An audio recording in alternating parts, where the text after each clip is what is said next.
Okay.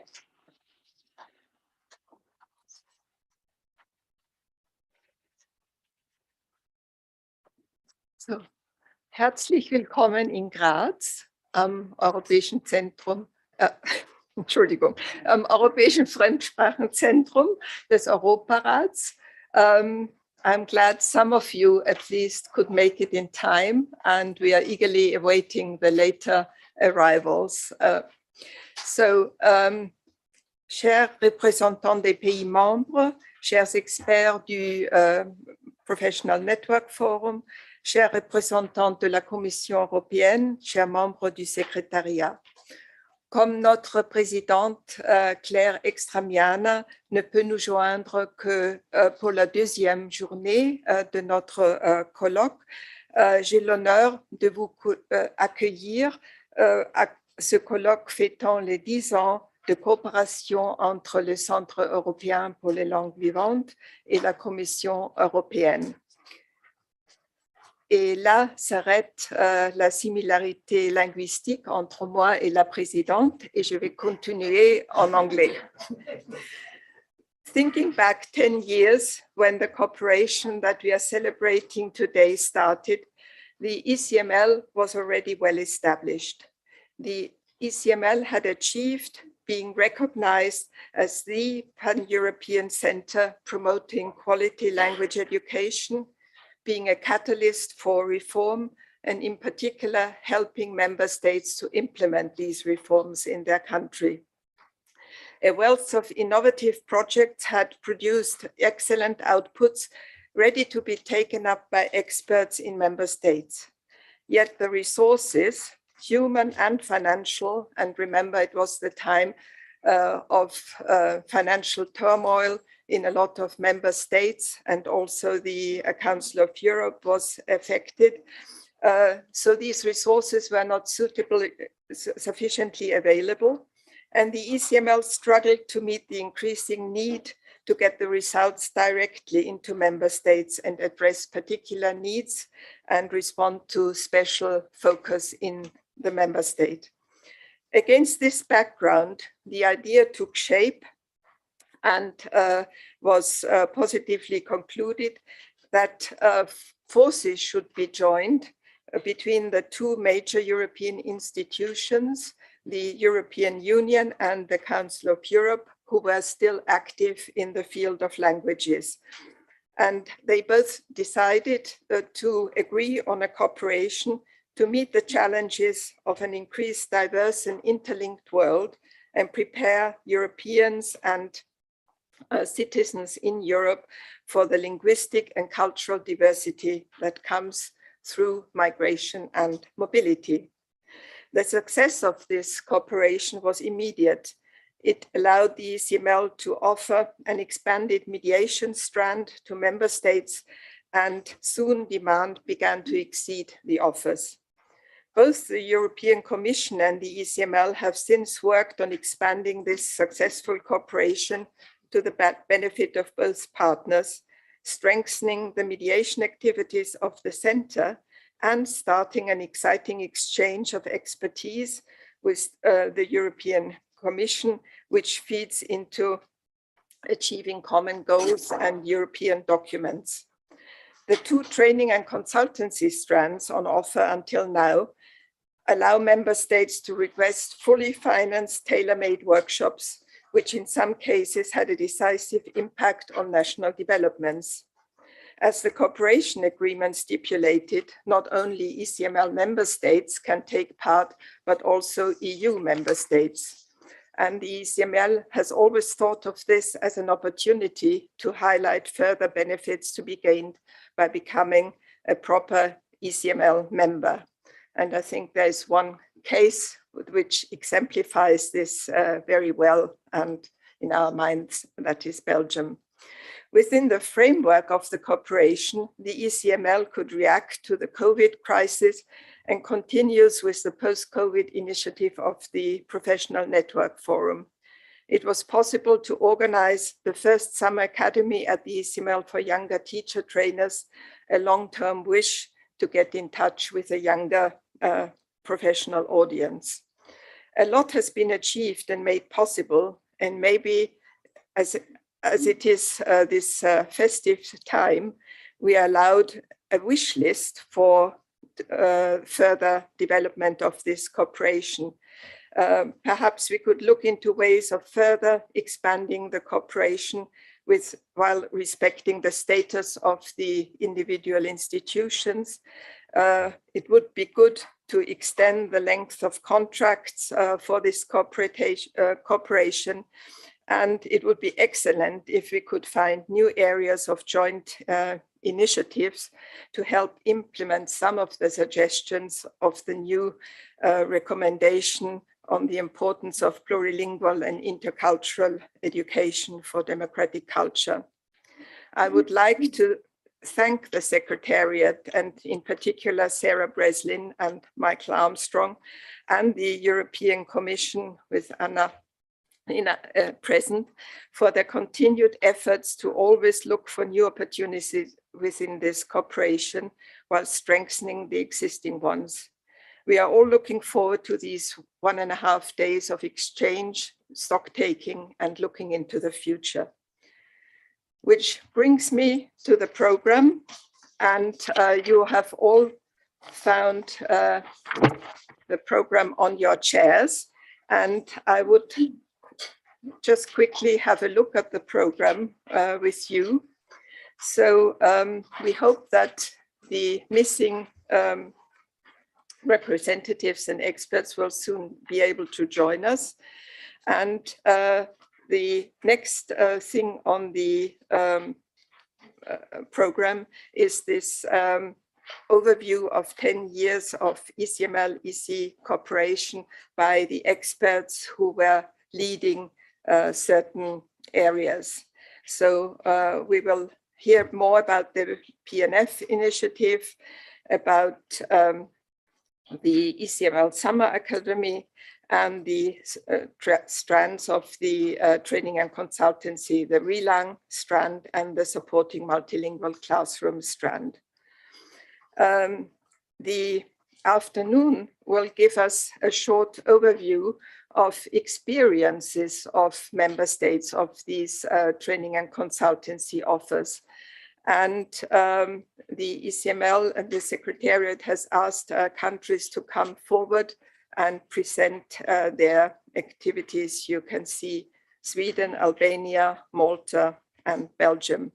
And my Vice President from the Bureau, Steinar Nibole, will be chairing this section.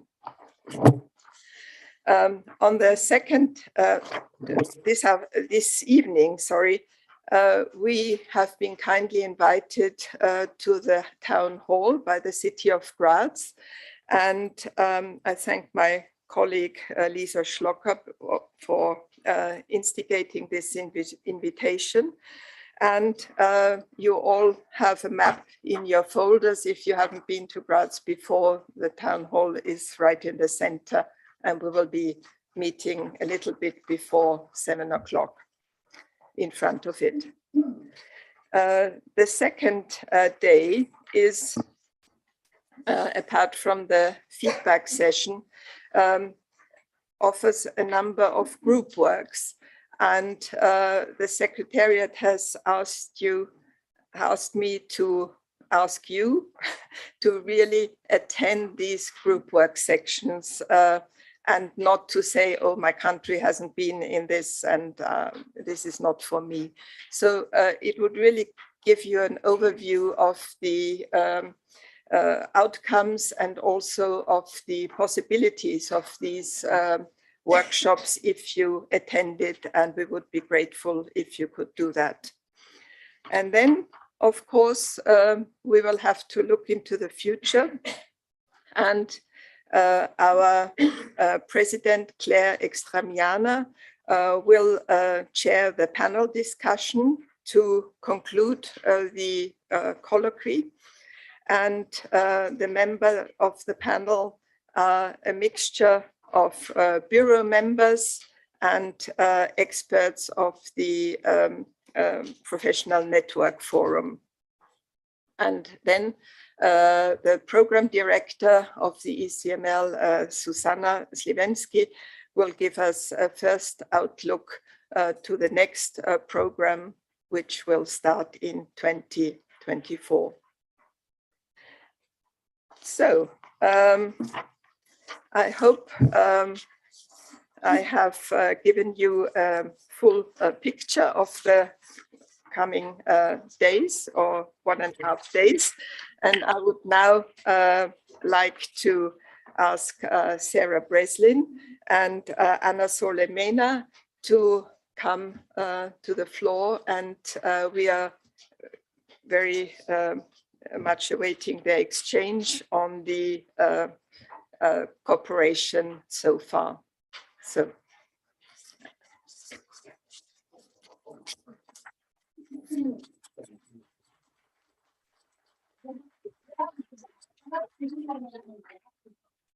Thank you very much, Ursula. So I'm Anna from the Commission, and I'm really excited to meet you all during this 1.5 days. It's the first time I have this opportunity this year. Well, except one visit that I had this summer at the summer school. I'll tell you about it. But so it's very exciting. As Ursula said, it's not by chance that the European Commission and the ECML are cooperating together, because we really have similar mandates. And so it's only natural that we join forces to work together, be most cost effective, more visible, more efficient. Previously, the Council of Europe and the Commission had already successfully cooperated, for instance, launching the European Year of Languages in 2001. And we are working still every year on the European Day of Languages on the 26th of September, and promoting the use of the Common European Framework of Reference for Languages. Globally, the aims are the same: preserving linguistic diversity, promoting the learning and the use of languages, easier validation also and recognition of language skills and qualifications, so that it's easier to use that to enhance mobility and employment prospects across Europe. But let me tell you a little bit more of what we do in the Commission then, and what's our work, and precisely in the field of multilingualism. Multilingualism, which is very much part of our DNA. We have 24 official languages in the Commission, so we live in a kind of Babel tower over there. And besides that, we still have like 60 more languages spoken in certain regions or by some minorities. And so actually multilingualism has been identified as one of 8 key competencies for lifelong learning.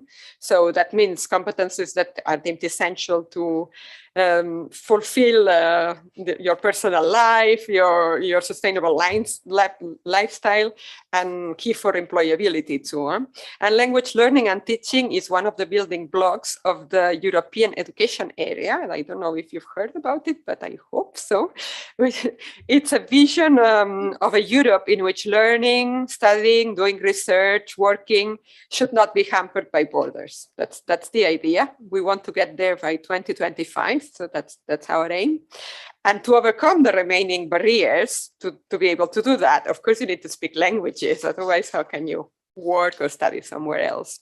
So as part of this strategy, our member states adopted in 2019 the recommendation of a comprehensive approach to the teaching and learning of languages. So the goal is that by the end of secondary, students should have a full command of the language of schooling, an excellent competence in a first foreign language, and also some degree of fluency in a third language. So it's 1 + 2. That's the slightly reformulated Barcelona objective from 2001, for those of you who know that one. And we are certainly not there yet. Last data I have from 2016 from Eurostat is that 78% of young adults reported they knew at least one foreign language, but only 36% knew at least one other. So there's still some work to do. We must make sure that language learning gets a space as early as possible in our education, primary and secondary, also vocational education. And about 1 in 10 pupils now in Europe are speaking a different language at home than they do at school. That's also something that is very much a reality. And we need to help these kids to learn the language of schooling as a foreign language and support them and encourage them in the best way possible. So the Council recommendation on languages also speaks about this concept of language awareness. And this is mainly a positive attitude towards linguistic diversity, really, creating a friendly environment for kids where learning and using multiple languages is perceived as a richness and a resource, which it is. Language awareness means that the whole school community is aware about the pupils' individual language skills and valorizes those. We need to remind children that their language, whichever it is valuable. It's part of their roots, contact with their older generations. And moreover, besides mastering, it will help them learn other languages as well. So it's valuable in many ways. And this positive attitude alone will boost their confidence and will help that in their academic aspirations and accomplishments. So that's why this is one of the elements that we are pushing. And all these elements are further reinforced in a very recent initiative of the Commission that we call Pathways to School Success, which we just adopted in November.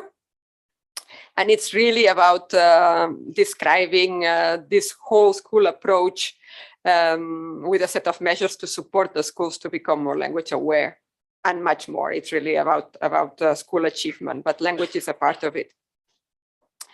So this is one of the strands of work we have been promoting with ECML. It's what we call the Supporting Multilingual Classroom strand. And we will hear about that from Terry and Brigitte shortly. Another important strand is how to use ICT tools also to help the learning of languages. And that's another very nice strand that started some years ago, and we'll be cooperating on it again, what we call the ICT Rev, and how ICT tools can help the language teaching and learning. And then indeed, like Ursula already mentioned, we cooperated also in the future of language education in the light of COVID, which is somehow linked and will be presented now as well. The other element, Relang, Jose will be presenting in a moment about how to relate the language examinations to the levels of proficiency defined in the Common European Framework of Reference for Languages. So I had the pleasure of participating this summer in the first edition of the Summer Academy. Marisa will talk about it, and it was a very successful training. So I'm hoping we can continue again this strand of work, which is targeting very important players in the education world because it's the teacher trainers. And they have, in my view, perhaps one of the greatest capacities to act as multipliers to introduce the concept of language awareness and innovative language learning in the classrooms. Because of course, ultimately we should get to every school and every teacher. And so it's important to have these multipliers. Well, in all these areas of works, we have been offering our workshops co-financed by ECML and the European Commission, as Ursula also mentioned. And we were really happy to be able to join forces with Sarah and her team in delivering this. We hope that this has been useful to all of you. We are very interested to hear about your experience in the past years. I would like to thank already the countries who have volunteered to present, that we'll hear about later today. Please tell us what works best, where do you need more assistance, so that we can adapt our cooperation and fulfill your needs. This would be, for me, the important deliverable of this colloquium. This is really what we want to do to support you in the best possible way. Before I finish, let me remind you that Erasmus Plus is there for you. So please use it. We have almost doubled the amount of money dedicated to our program compared to the previous period. It's now 26 billion euro. We are not only targeting higher education, but also vocational education and schools. People can also go on mobility now.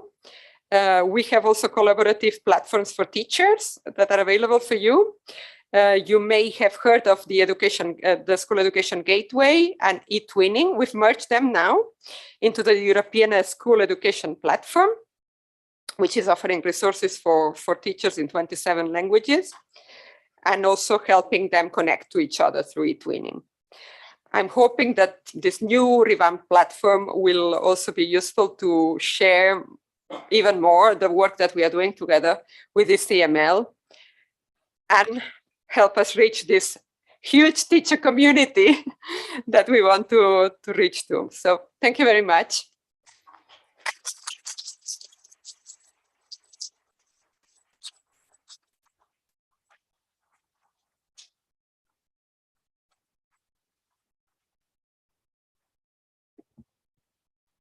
Thank you very, very much, Anna, and a very, very warm welcome to you all. 10 years. These 10 years coincide almost entirely with my time as Executive Director of the ECML. When I arrived, my predecessor, Valdemar Martinyuk, known to many of us as Valdek, stand up, take a twirl. Valdek is here. Had not long before succeeded in getting this partnership off the ground. And that had taken a lot of creativity, many rounds of negotiations, hard work, and sheer determination. In a sense, this partnership is Valdek's baby. But then he left me to do the child rearing. Dear guests and speakers, over the next day and a half, we'll get a chance to see how well that baby has matured. Valdek, I sincerely hope you'll be pleased with my parenting skills. You began, Anna, by pointing out the similarities between the mandates of our respective institutions. You didn't mention the fact that without speaking to one another, we're colour coordinated as well. So you mentioned how your work in language education is embedded in broader policy goals within the overall objective of achieving the European Education Area 2025.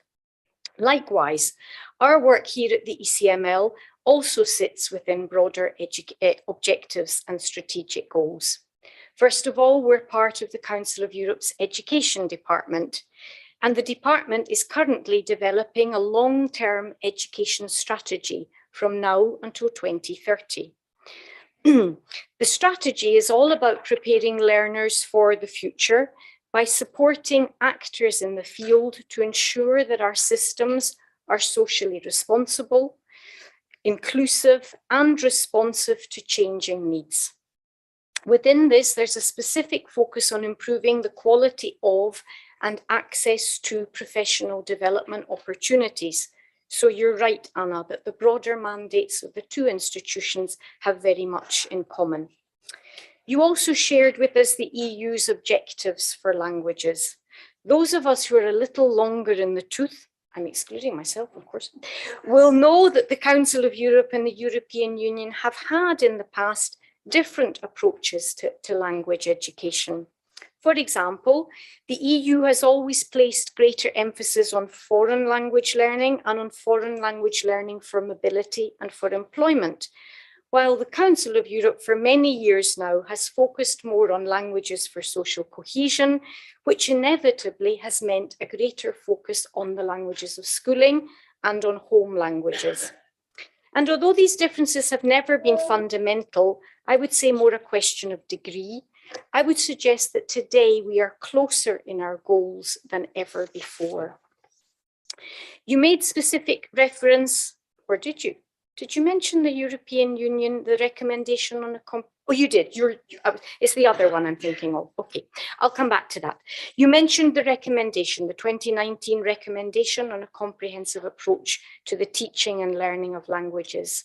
Well, as many people in this room know, only this year in February did the Committee of Ministers of the Council of Europe adopt a new recommendation on the importance of plurilingual and intercultural education for democratic culture.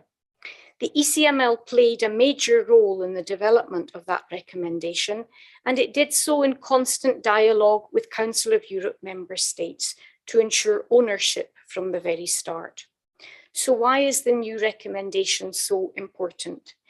Because it's the first ever holistic recommendation in the field of language education. It covers policy, research, classroom practice, It covers all languages, however you label them: first, second, foreign, regional, minority, languages of migration, and it covers all sectors from preschool through to university and on into the world of work, and of course, implications for wider society. It places the spotlight on languages by clearly demonstrating the contribution of quality language education towards safeguarding our democracies. All too recently, we have seen how easily our democracies and our right to live in peace can be taken away. There are a number of points of convergence between the two recommendations. Notably, both in their respective recommendations, both institutions make explicit reference to our partnership and express a desire for it to be strengthened. So yes, two different institutions, but committed to working in partnership, because quality language education will only ever be achieved if we all work together to make it possible. So let me just highlight two other points of convergence, but there are many, many more. As you mentioned, Anna, you reinterpret the well-known 1+2 policy goal, recognizing the importance of the languages of schooling and of home or first languages. And this aligns very much with the Council of Europe's understanding of plurilingualism, of all the languages in a learner's repertoire, and of the essential role played by the languages of schooling for school success. The importance of drawing on all the languages in any given situation as resources for learning, the principle which underpins our joint activity supporting multilingual classrooms. And you introduce this notion of language-aware schools.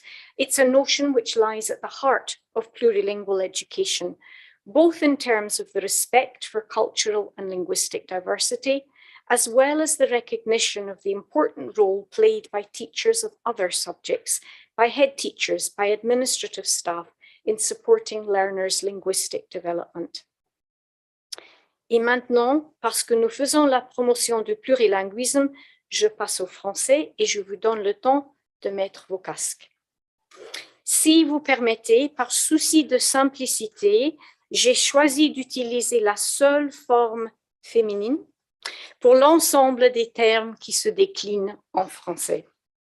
Anna, tu as également fait référence à la recommandation récemment adoptée concernant les parcours vers la réussite scolaire, pour lesquels l'évaluation formative s'est révélée être un thème clé. Notre initiative, l'éducation aux langues à la lumière du Covid, fait clairement apparaître l'importance de l'évaluation et du soutien en matière d'auto-évaluation, de même que l'évaluation par les pairs et l'évaluation formative. Ces aspects sont abordés de manière explicite dans notre recommandation et font l'objet de modules récents et futurs au sein du projet Relang. Un autre objectif pour la Commission est de permettre de mieux comparer les données, de comprendre réellement où en sont les pays, afin de pouvoir mettre en place le soutien nécessaire pour les aider à aller de l'avant. Nous sommes très fiers de pouvoir contribuer à cet objectif. En effet, nos experts Relang ont mené des activités de formation et conseil, c'est-à-dire renforcement des capacités dans toute l'Europe, en travaillant avec des enseignantes, des conceptrices de tests, de programmes et d'autres parties prenantes afin de revoir ou de renouveler leurs programmes, leurs tests, leurs examens conformément au CECR. Il s'agit d'un travail de longue haleine, mais je suis convaincue qu'il contribue grandement à l'objectif de l'Union européenne qui est d'améliorer la qualité de l'éducation et de la formation. Nous y faisons également référence dans notre recommandation. En fait, bon nombre des sujets que tu évoques mettent en évidence la nécessité de donner aux professionnels de terrain les moyens de continuer à perfectionner leurs compétences pour répondre à l'évolution des contextes et se sentant mieux armés. Empowerment, ce mot anglais qui est tellement difficile à traduire au français. Et c'est vraiment à ce niveau-là que le CLV joue pleinement son rôle. En tant que centre dédié à l'éducation aux langues, nous avons constitué une vaste communauté de pratiques, un réseau de réseaux impliquant des décideuses, de formateuses d'enseignantes, des chercheuses et des enseignantes, ainsi qu'un impressionnant corpus de connaissances et d'expertise dans ce domaine.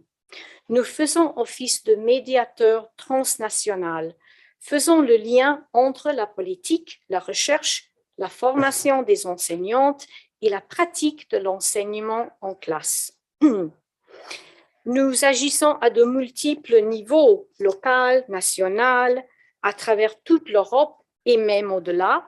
Aujourd'hui, nous avons des invités du Canada et des États-Unis.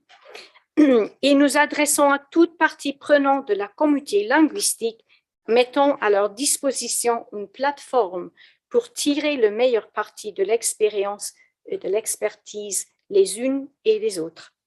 Et cela me conduit tout naturellement à notre projet commun le plus récent, à savoir notre université d'été, destinée aux formatrices d'enseignants en langue, car elles ont un rôle essentiel à jouer par le biais de programmes de formation initiale et continue, pour aider les enseignantes à acquérir les compétences nécessaires dans les environnements d'apprentissage de plus en plus complexes et multilingues d'aujourd'hui.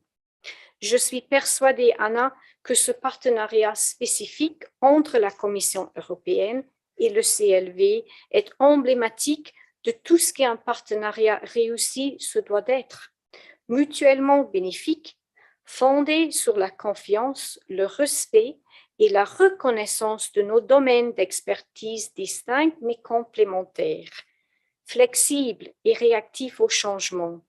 Pour tout cela et bien davantage, je voudrais remercier la Commission européenne, notamment Christina Cunningham qui t'a précédée, mais surtout toi, Anna, pour continuer à veiller à sa réussite. Merci beaucoup.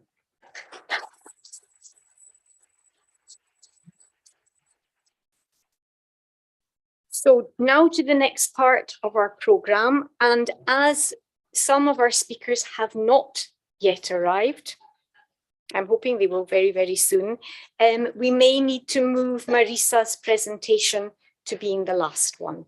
So just bear with me if we need to change the order. So I would really now like to hand over the floor to Peter Brown from EQUOS, our PNF member organization behind this wonderful initiative, Language Learning in the Light of COVID. That's fine.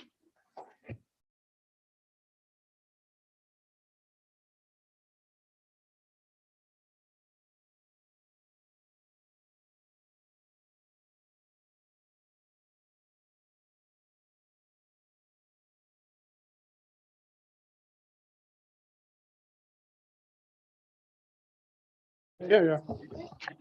Okay, I hope the simultaneous interpreters can hear me. Are you okay on this? You can? Thank you very much indeed. And congratulations to them. It's a tough job that they do, particularly with people like us and particularly perhaps people like me. It's my great privilege to be able to share some information with you and some results. I will need you to actually turn that a bit further so I can read my own slides. Do you mind? Can you manage? Okay. Otherwise, I'll just radar onto the screen. That's good enough. Yeah. Okay. I'm going to give you a lot of data, and I don't want to bombard you. So right at the outset, I'd like to say we're going to have an opportunity tomorrow when we're working in the workshops to look at some of this in much, much greater detail. I'd like to share, if this is going to work. Oh, we've got an interesting day here. Would you like to hit the tap? Okay, try now. How about that? Lovely. Okay, I'd like to present the current team who are working on this. And I say from a personal point of view, they're a wonderful group of people to work with. I'd like to thank the ECML as well for all their support, and Katerina and Alina, who've really put up with an awful lot in the last 2 years. Today is the very first, thank you very much. Today is the very first time I've met some of my colleagues. We too have been impacted by COVID. We started, these are the milestones in our project. We started with just 2 bars. We were supposed to do a survey and report back. And it grew and it grew and it grew, and we adapted. And in 2 years, we've achieved all of this. We're now on the penultimate line. This colloquium we're going to publish next year. There are 11 points on there. I'll let you read them another time. There may be a 12th, because depending on the work that you do, we do to get together tomorrow, we might add some guidelines. We might bring them forward. I'd like to give you just the initial rationale and the objectives. All things changed for me in Italy on Sunday, the 23rd of February, 2020, when by decree, all the schools, all the universities were closed immediately at 9 o'clock at night on a Sunday. Try dealing with that. And so we thought that we would like to ask some questions. Surveys are the natural result of questions. For teachers, what worked? What didn't work? What can we learn? What went right? What went wrong? Pointers for the future. Teachers have wonderful experience in things like this. I have to admit I'm a teacher. So, And when we got that information, 1,735 teachers filled in the survey. The survey had 36 questions, and every single teacher completed the survey. I have never, ever, ever in my experience, and I have rather, you can see from my blonde hair, and I have quite a lot of it, have I seen everybody answer a complete survey? Everybody. It's true, isn't it? Like 100%. And from that, then we thought we've only got half the picture. What about the learners? And we wanted to reach a particular group of learners. That's secondary school. Tertiary education, they can speak for themselves. Primary, we're going to have to do it through parents. But how do you get to the big cohort of secondary school learners? And that's what we tried to do. We were told that is actually probably going to prove to be impossible. I'm delighted to be able to report back to you that that was not the case. I need to tell you just a little bit about methodology, because when we look at guidelines, we're going to assume that you've got the basic rationale behind it. We carried out 5 interrelated surveys over a period of time, 3 specific months. So we have a longitudinal study. It's the beginning of a longitudinal study. The other thing that we were looking at is different language learning environments. But the key thing was we weren't looking at education generally, we were looking at language learning in particular, and there are particular things. For example, masks are a big problem for us as language teachers, how we deal with them, how the learners do. You've got the message. Some of the other things we wanted to put in there, but we underpinned it with a very original methodology, and I'll show you a little bit of that. And we wanted washback. We wanted to be able to influence what was going on in the classroom in future if the teachers wanted it. So it was up to the teachers to take up the ideas that we were proposing. 2 other things. The respondents were allowed to be as free as you could imagine. We even had spaces in our survey for majority report and minority report. People who agreed and people who felt, no, we have a different point of view, and many, many other things as well. And the point was, let people speak for themselves. In other words, it's not all data in terms of ticking boxes or filling in forms. There's open text, and open text provides a set of particular challenges. What were we looking for? The transversal. If we're getting similar responses in different schools, in different countries, in different typologies of school, over different periods of time, that's our definition of transversal, then we're not going to fall into the trap of context specific. Peter, you have a result, but it's context specific to an agricultural school. And we were looking at things that were transversal, and we'll report back on that. And the important thing was taking all this data and then turning it into strategic responses. You will see some of those responses. We've boiled it down to 24 guidelines at the moment, but after your work in the workshops tomorrow, it may grow. it may shrink. Just to give you an idea of what I meant by 5 longitudinal surveys, the first one, which is over on this side, is the teacher survey. As I said, had 1,735 respondents.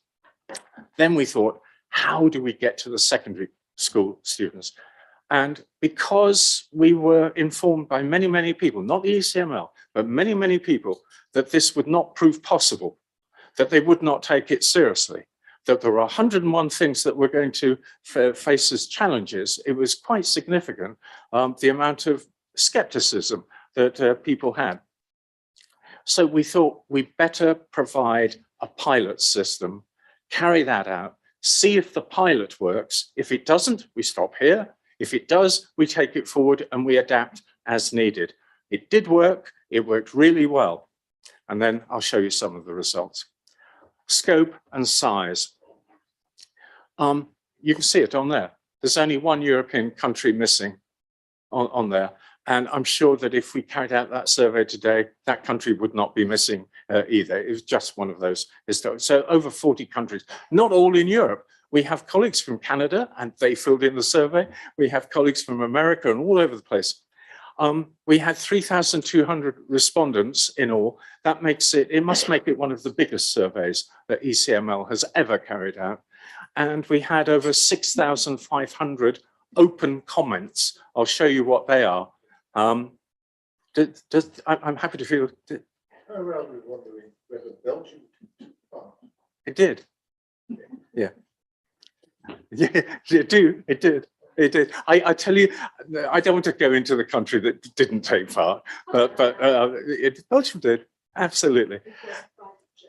I suspected that, sorry for the rest of you, and it won't mean anything to, I know, it won't mean anything to the other people and they're trying to do the simultaneous interpretation. But there was a comment from one colleague to another from neighboring countries, could I put it politely like that, about which one might not have participated. Please, for you to know, they were both wrong. Here's an idea. Here's an idea to give you an idea of what comments look like. You can see that big comment in the middle, and it's very, very long, very detailed, very well articulated. Look at the comment above it, it's very short, to the point. How do you relate those? Relating them in a meaningful way is a challenge, and we think we overcame that challenge. We think, we know. One of the things that we did was we tagged the statements semantically. We gave them labels. And where we gave them labels, we suddenly realized we were getting different responses. This is a very simple, very banal example. 4 of those examples use the word time. They're talking about time issues. 4 others do not. But if you read them, you realize they're talking about time. So you put the label time, and suddenly you've got the double the number. They didn't always work out mathematically like that. Sometimes they were the same number. But if you use corpus analysis and you don't do this, then you will get misleading results. And one of the things that we did was we used corpus analysis to support our initial reading. I'll show you what that means too in a minute. Here it comes. I'm not going to go there. Have you got 3 weeks? I mean, but what this is a very simple snapshot example of how corpus analysis works using the labels, the semantic tagging. If you look very briefly at the top, can you see that red circle? Yes, you can. Keyword. The keyword is referring to the labels. If you look down one line, you see you've got learn and teach. That's learn, learner, learning, and all the other possibilities, teach, teacher, etc., etc. And we're looking at frequency to the questions in the survey, some of which have negative responses, and we can balance, were the learners more negative or were the teachers more negative? You've got positive responses, etc., etc. So if you match classical discourse analysis, semantic tagging, and corpus analysis, and you put the 3 together, you can be fairly confident that you have reliable data to report. Famous last words. For example, This is from the data. This is totally data-driven. One of the things we wanted to do was take the anecdotal out of the analysis. We wanted to take as much as we could bias. It's not possible to eliminate it, but to take it out. We are not reporting on what I thought or my colleagues thought were interesting comments. We're reporting on what the learners or the teachers. Does that make sense? Because if we just report, oh, that looks interesting, it tells you a lot more about my attitudes to language education than it does about the learners' attitudes or the teachers' attitudes. They must have their voice. One of the voices that we had was this: what worked for you? And they give us a huge amount of detail. We will publish that detail because it is valuable. We couldn't do it with you today. But look at items 4 and 8. And you see that items 4 and 8 are interrelated. And it's that interrelationship which then you can analyze, being two sides of really the same coin. And that gave us valuable insights. The key issues, well, no surprise, the learners, when I say overwhelmingly, I mean over 95%. And in most of the points, it was either total or 98% wanted to learn in school. For many, many different reasons, they wanted to be in school. They did not say we want to be only in school, but we want to be in school. The other thing I know you know is to do with well-being. And that's important for teachers too. But the key thing was that it impacted on the learners much more than it did on the teachers. And goodness knows, teachers suffered enormously. And they put in a huge amount of hard work. Now, this data doesn't mean anything unless we have data for the general population. Is it the same? Was it the same amount? Is it more? Is it less? We have a hunch that it's more, and we have some data from some countries, including my own Italy, which support that. I'm not Italian, but I've become Italian. You always do if you live in Italy. It's the great attribute of all Italians. They make you Italian. It's a lovely thing. Outcomes from the data. Sometimes you got the most valuable outcomes from questions you did not ask directly. These indirect responses. For example, we did not ask anything directly about flexibility. Flexibility, and you see what it means, came up time and time and time again from teachers and from learners, and in some categories, more from learners than from teachers. So there were learner responses and all sorts of things. There were teacher responses. There's all sorts of contingency planning. How do we plan for an emergency? Learners commenting on the fact that that had not taken place. Learners, not just teachers. And that's really something interesting. What can we do about, I can't read that properly. Sorry? Oh, great, yes. I'm sorry, I can't even read my own slides. I wrote it. I can't even read it. One of the things that surprised us, thank you. One of the things we thought would be only teachers who would be talking about content. We thought that it would only be teachers who are looking at in terms of curricula or the teaching community. That didn't prove to be the case. Learners had lots of things to say about it as well. We have all sorts of other responses in here, but I'd like to add, because I'm time limited, 3 points that were not in the survey, but which, if we apply them as educational managers, give meaning to this. If we look at scope, efficiency, and efficacy, one of you, I think it was Anna, talked about efficiency. I think it was Sarah who was talking about reaching the objectives, which is really what efficacy is talking about. If you add sustainability, when the disaster, because it was a disaster, broke, I worked 7 days a week for 19 consecutive weeks. That, believe me, is not sustainable. I did it, and I did it willingly. I would not greatly enjoy having to do it again, I have to say. So sustainable. And then the other thing is monitor and manage and adapt. 3 of the people speaking before used the word adapt, and you used it twice. Okay, I count things. Okay, and adaptability is everything. Remember, I beg you, what Darwin said. It is not the fittest that survive. It is not the strongest that survive. It's the most adaptable that survive. And that's the lesson that we've got to. And you're almost through. So helping decision takers and make them policy make. How do we do that? We thought we could provide some policy guidelines. We take all this massive amount of data, over 1 million words, and boil it down to essentially 24. Now, it's not a magical number. It may grow to 30. It doesn't make it 31, 19. It doesn't matter. But we've got it down to just 4 general areas.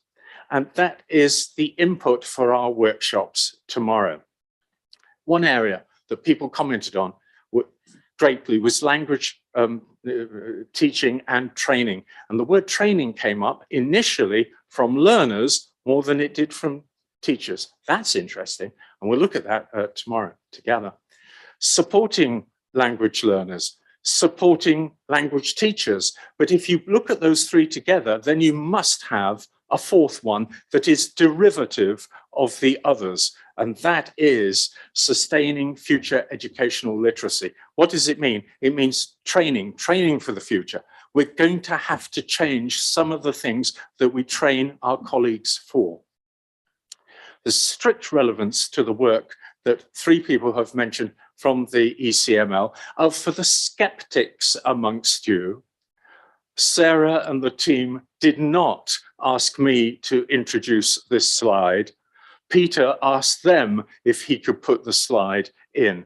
There is strict strategic relevance to the work that you do, to the 2 projects that have been mentioned, Relang and SMC, and to the Summer Academy, because you're looking at teacher education in the Summer Academy. And that's what educational literacy is all about, I would argue. We're almost over on time. That's quite astonishing. The next steps. Tomorrow, we're going to look at these guidelines, just 1 or 2 of them in detail. And we're going to ask you to critique them, tear them up, change them. How do you respond to it? Is it meaningful? Does it help you? And the key word, does it help you? And then we'll report back. Once we've thought those through, we now may add that 12th bar and publish the guidelines in advance, because they seem to be coming very, very important indeed. Going back to flexibility, you had an educational management plan for you. You could copy that for flexibility. You could take it to your ministry tomorrow morning and you could work on it, because it had the guidelines and the management, the key management guidelines. And then we'll report the conclusions to ECML and publish, hopefully. And this is, for me, the last and most important point. Please forget everything else. Ignore what I said. But I beg you, remember this. Pasteur was fighting a pandemic. He was fighting with all the means that he had, and nobody was listening to him. And he was losing patience. Both meanings. It's a linguistic. I don't know if you can translate that. If you've done it, well done. But he's losing double meaning on patience. And fortune really favors only the well-prepared mind. What happened? We as teachers did our best. We did everything that we could. We worked as hard as we could, but we were relying on good luck. If we have a fire here now, you all know what to do. The fire brigade knows what to do, and they will save all of us. They know what they're doing. We did not. That's no criticism. It's the reality. We relied on goodwill and good luck. And it kind of, but look, we've got 25% of the kids with significant stress-related problems. We've got to do, I've got to do better than that. And I think this gives us the guideway that we move from good luck to good preparation, to good planning, and that we avoid at all costs the burning issue of doing nothing. Thank you very much indeed.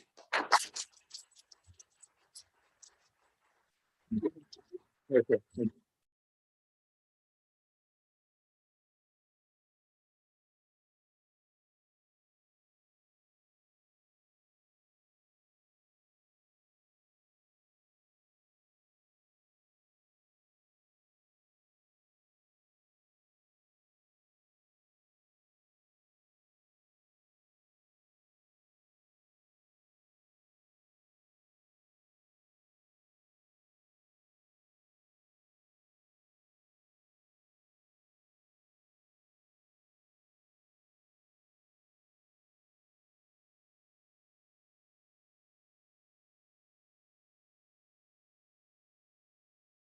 Oh, sorry.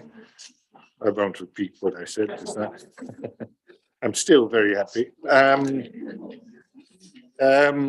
As you see, I'm going to talk about Relang, 10 years of relating language curricular tests and examinations to the Common European Framework of Reference to the CFR.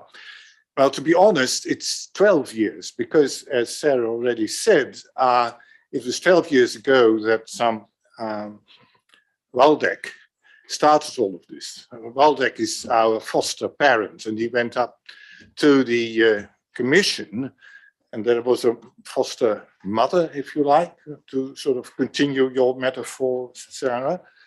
And the two of them thought, well, the original project called Relax was not the sort of thing that the Commission would like to sort of support. Relax, that's not a sort of name for a project, but it came from relating examinations, Relax, and it was changed into Relang.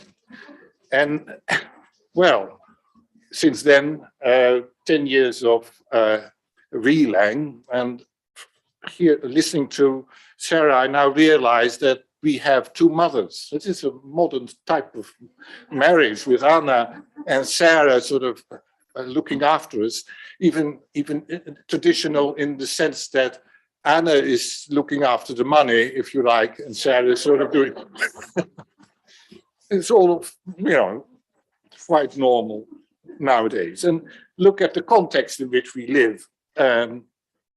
Yeah. I have to do something. Okay. All right. There you go. In the context of the Council of Europe, you see that is very important to realize that the basis of all of what we say is the CFR. And I want to stress again, and I come back to that later, that the CFR is owned by the Council of Europe. And you can try and change things to the CFR and you can adapt it to the needs of the country. All of that is fine, but there are certain principles in the CFR that cannot be changed. And as I said, in a moment, I will say a few words about that. Together with the CFR, we now have the companion volume published some 2 years ago. And again, there are elements in the companion volume that need to be explained to people, such as mediation. But the word mediation existed, and there were testing mediation. And the point now is that it's fine if you test mediation in the way you like to test it, but if you want to test mediation in the way that the companion volume means by mediation, then it's a different thing. And sometimes there are these clashes between people doing things and the CFR and the companion volume. Then, of course, there is the ECML programs, evaluation and assessments, are among the central themes in many of the projects here at the ECML. And this is, in fact, how we started. And lastly, as Sarah was saying and emphasizing, we have the Council of Europe Committee of Ministers recommendation. And if I think I brought it, and if I have it here, then I would like to read it out to you, because sometimes people don't realize what's in there. No, I didn't bring it. But anyhow, what is important is that you realize then that, as Sarah said, is about languages. It is about the idea that there is not just one foreign language that you should learn, preferably 2 foreign languages by the side of the language of schooling, and certainly with an eye to the language that a person feels most comfortable in. You should enable people to use the language that they prefer in expressing themselves.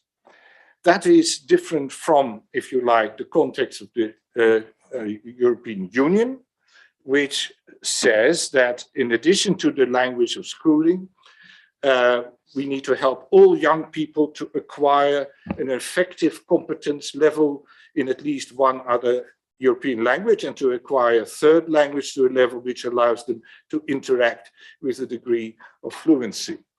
And I already talked about this with Anna, because we then in Relang have to try and understand what this means.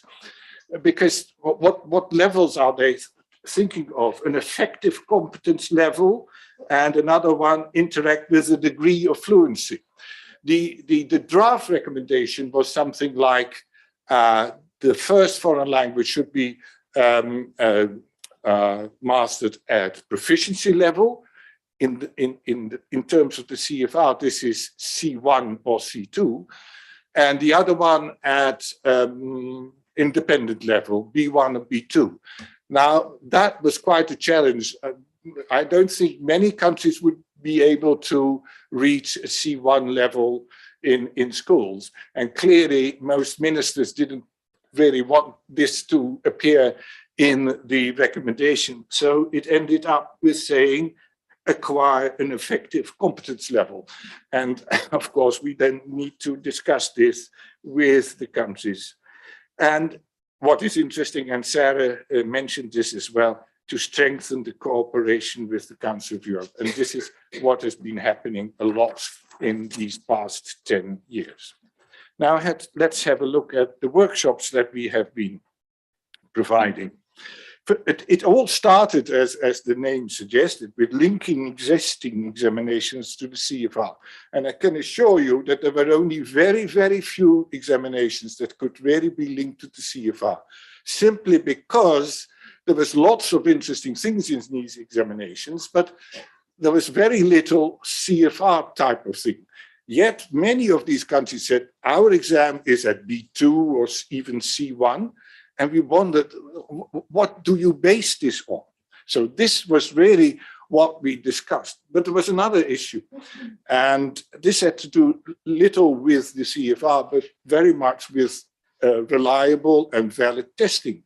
Lots of these exams had ways of testing students that we thought, and others thought, not very reliable and valid. And this is why we then followed up this linking examinations workshop with workshops on constructing examinations, not even based on the CFR, but just constructing a valid examination. But of course, in the end, based on the CFR. And then what we found was that, okay, there we were. We had this examination based on the CFR, but then people said, yeah, but we can't really put this into practice because our curriculum requires us to construct quite a different type of examination. It has to have a lot of grammar, a lot of vocabulary, and that sort of thing in our tests. So there we were.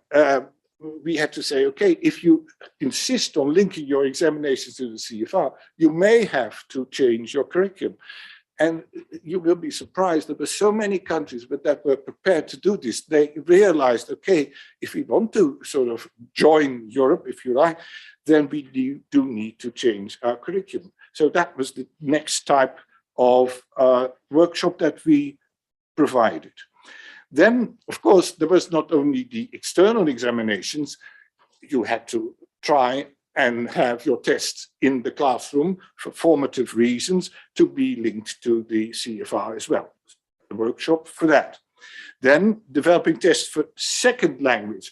This is important because people didn't realize that for immigration purposes and that sort of thing, if you want to base your examinations on the CFR, which was in fact developed for foreign language learning, then second language learning is different.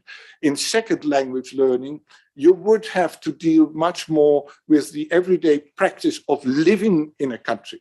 Whereas when you learn a foreign language, you will be aware of what is happening in other countries, and you are aware of the foreign language, but in second language learning, it's a different thing. So we did this in many countries as well, where immigration issues were present.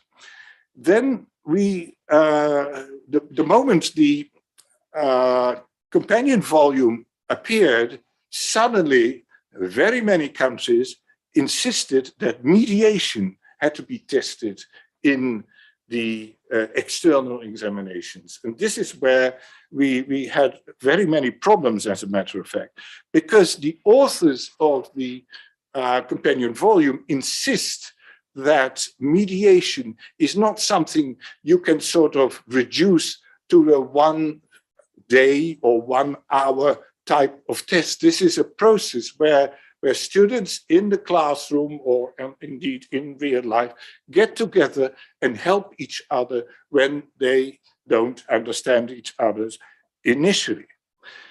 Yet there were these countries, for example, Spain, that had a law, the king's decree. The king told all the Spanish independent regions that their exams should contain a mediation part. Now, there we were. I mean, how could we sort of combine this with what the companion volume said? Well, there are these subtle ways out. Because when the king says mediation is this and this and this, then we say, okay, the king knows best what mediation is. In the case of Spain, let's have mediation as he wishes it in the exam. But don't pretend it's based on the CFR. The CFR is different. But okay, there were other countries that said, look, we have had mediation tests for a long time, for 10 years, and they worked well. And I agree, yes, I would also say, yes, that's a mediation exam, that's a mediation task. But I'm afraid it's not based on the CFR. It doesn't matter at all. It's a good test, but if you want to base it on the CFR, then possibly you have to do it in a different way. That's no problem. You can have your external exams in the way you like, but then go back to the classroom and try to use mediation in a more formative way in the classroom.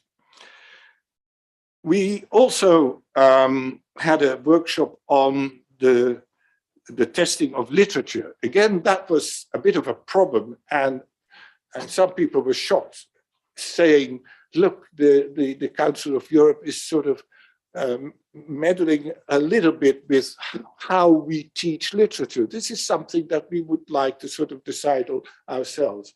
Again, there was a bit of a misunderstanding there, because the companion volume doesn't really want you to teach literature and test literature in a particular way. No, the companion volume wants students to be able to talk about literature in the foreign language. That's all. It sounds simple, but it is difficult. I mean, understanding literature is one thing. To express what you think about literature in the foreign language is another thing. And that is what the companion volume wanted to emphasize. Then, with the COVID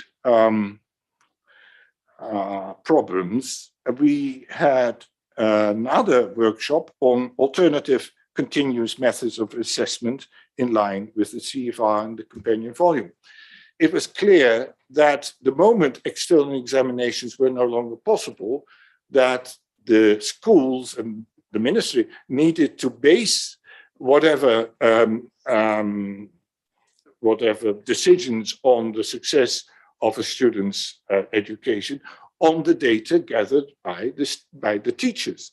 But we found, and the teachers found, that there were no such data. The teaching that the teachers did through internet and in all sorts of ways was wonderful, but the testing was extremely difficult. And there was this wonderful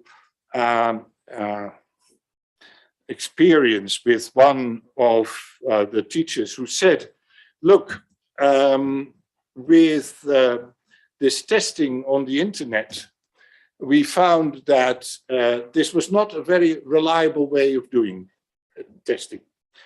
And our response was, well, in a way, it was reliable, because what happened, in fact, was very often parents would take the test rather than the child. And then you might argue, well, this is not very reliable. But if the parent took the test every time there was a new test, then the results were extremely reliable. So the point being that there is this difference between validity and reliability. In this particular case, we weren't testing what we wanted to test, namely what the student could do. We were testing what the parent could do. So it wasn't valid, but it was certainly reliable. All of these things, of course, came into the picture, and we did have to think of ways of how teachers could collect valid, reliable data on what the students could do. And most of the testing in the classroom is formative, is a formative type of testing. Now, it was quite a challenge to try and find ways of testing what the students could do summatively, so that you could use this in a final judgment of what students could do. And lastly, and that's what we're going to do now, is we found that, in fact, and I don't want to sort of insult anybody, but Sarah also pointed at this in the summer school, we found that teachers are not enough aware of how to assess. It's as simple as that. What you find again and again, even in the Council of Europe webinars that we've had in the past few months, you see that assessment is seen as task development. Wonderful tasks have been developed for students, and especially for mediation. It's wonderful, but that's not assessment. Assessment is what follows after the task. You have to say at one point, you did your task well, you did it not, you didn't do it well, or whatever in between. But this is important, that you assess your students. And self-assessment, peer assessment, all of this is stressed in formative assessment, but summative assessment is different. And summative assessment does need to happen as well. Okay, those were the workshops then that we gave. And I must say, we were quite successful, if I may say that. We have now had some 90 workshops in 31 countries. I won't go into the details which countries were represented, but Belgium and the Netherlands. But no, the Netherlands weren't. This is interesting. No, the Netherlands is one of the few countries, together with Britain, that haven't had workshops. Someone said rather cynically, well, soon possibly the United Kingdom is no longer a member of the Council of Europe anymore for particular reasons, and then it doesn't matter, but then they're not Europe anymore. But even the Netherlands will have a workshop next year probably. So then I think most of the countries in Central Europe and Western Europe, North and South, will be represented. Switzerland was almost there, but for logistical reasons, it didn't work out well. Let me turn back to this idea that the CFR, if you like, is owned by the Council of Europe. And we keep on stressing that in the CFR, there is the action-oriented approach, actions performed by persons with a range of competencies. Of course, general competencies, you need to be able to read and you need to be prepared to study and all of these, but it is especially about communicative language competencies. Communicative language competence, it's about communication. This is central in the Council of Europe. And the moment you develop a test that doesn't have that action-oriented approach, you must wonder whether your test is based on the CFR. You can try and link it. You can say, okay, my test tests this, and possibly with the result on my test, the student might be called B2 or B1 or whatever, but you can't possibly say that your test is based on the CFR if it doesn't have this action-oriented approach. And we need to be very strict on this, and we need to say this again and again. So when you hear that a country or a commercial test provider says the results on these tests mean that the student is B2, then you must try and find out whether that test is based on the CFR, whether it has that action-oriented approach. And I can give you all sorts of examples where this goes wrong again and again. For example, there are lots of countries that have wonderful tests. The content is okay. The content is indeed based on the CFR. It tests whether the student can do this at B1 level. That's all true. But in the end, what it says is the pass-fail score is 20% correct. There are countries that 50% correct. Now, I've given all sorts of examples, but think there are some people coming in now who've been flying from Frankfurt to here. Now, just imagine this pilot having passed this exam, 50% of what he does in the plane is okay, and we will give him his certificate. No, it won't work like this. Now, in the case of pilots, we want 95 or even 100%. And in the case of language, and certainly based on the CFR, we want 70 or 80% correct answers to all of this. Mastery, we want mastery, if you like. So all of these things need to be taken into account when we hear a commercial test provider or a country say our test is at a particular level. Then another point that I would like to emphasize is the various contexts under various conditions and constraints to engage in language activities. And you're all familiar with your tests of foreign languages, where it said, read the following text, yes, and then answer the questions. That's not real life. That's not how it works. That's not how you read. And any exam that has that must wonder, well, is this really what we want our students to be able to do? It's very important that you give them context. Okay, and then there are, of course, language processes to produce and receive texts. And that, again, is important. Commercial test providers, but countries as well, say, our students are at B2. And what have they been tested in? Reading and sometimes writing.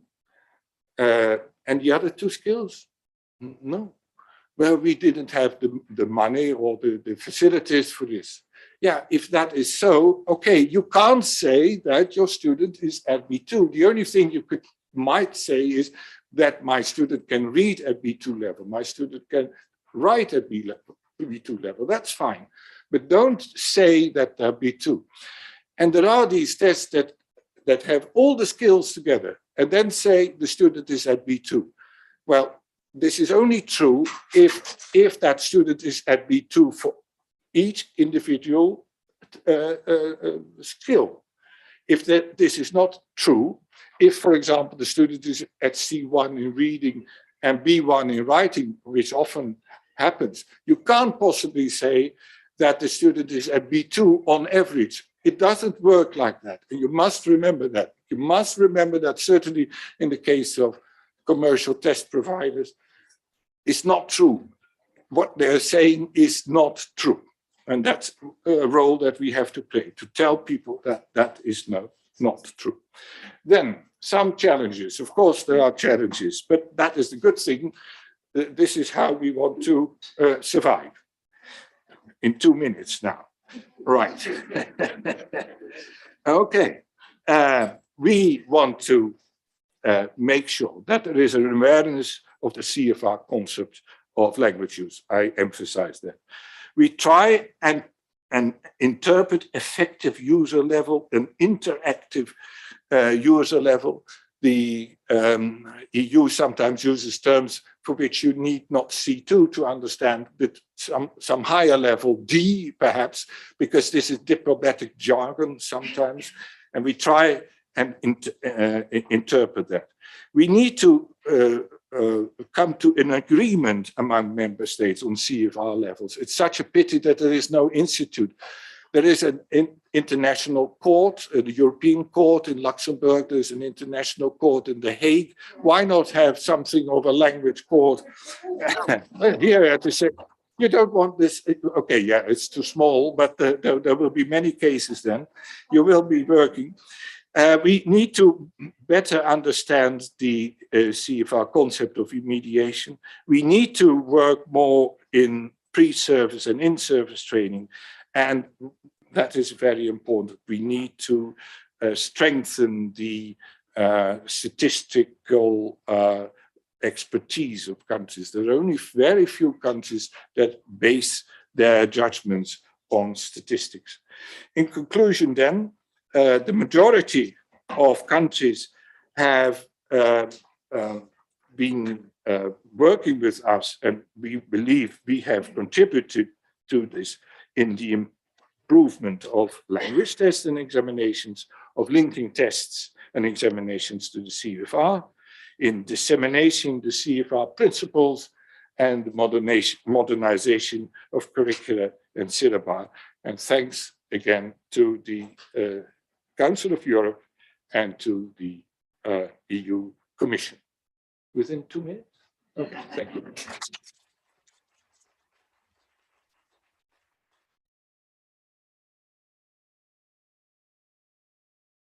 Can I just gauge, can you bear with us? Or is everyone dying for a cup of coffee? Dying for a cup of coffee? Sí, pues sí. Yes, because rather than rush it, Brigitte, I don't want you rushed. So we will take a coffee break now. The coffee is served outside, but could I ask you to keep it to 15 minutes, because we want to be able to deliver everything planned, and I know you'll want a short break before we go to the town hall this evening. Thank you.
I hope everyone has managed to get something to drink. We're going to start again with a slight change to our program. So we're going to do the other two presentations of the two initiatives. We have Supporting Multilingual Classrooms, Brigitte, and we have the Summer Academy, Marisa. And then of the 4 countries who were supposed to present all together, we will probably only do the first 2. That means we will do 2 more at 9 o'clock tomorrow morning. Michael is hugely relieved. He doesn't have to talk to us for half an hour. All he has to do is tell you which room to go to, and then we will do the 2 remaining presentations. But the intention is to finish by 6 o'clock, okay? And just to say, for the arrangements for tonight, anyone who doesn't know where they're going, we will accompany anyone who's here. 20 to 7, we will start to walk you very slowly over to the town hall. Anyone can stay here in the meantime. If there's not enough time to go back to your hotel and you just want to stay somewhere warm and dry, you can stay here, or you can pop back to your hotels and we'll meet you at the town hall. Is that okay with everyone? Yeah, super, thank you. Brigitte, it's all yours.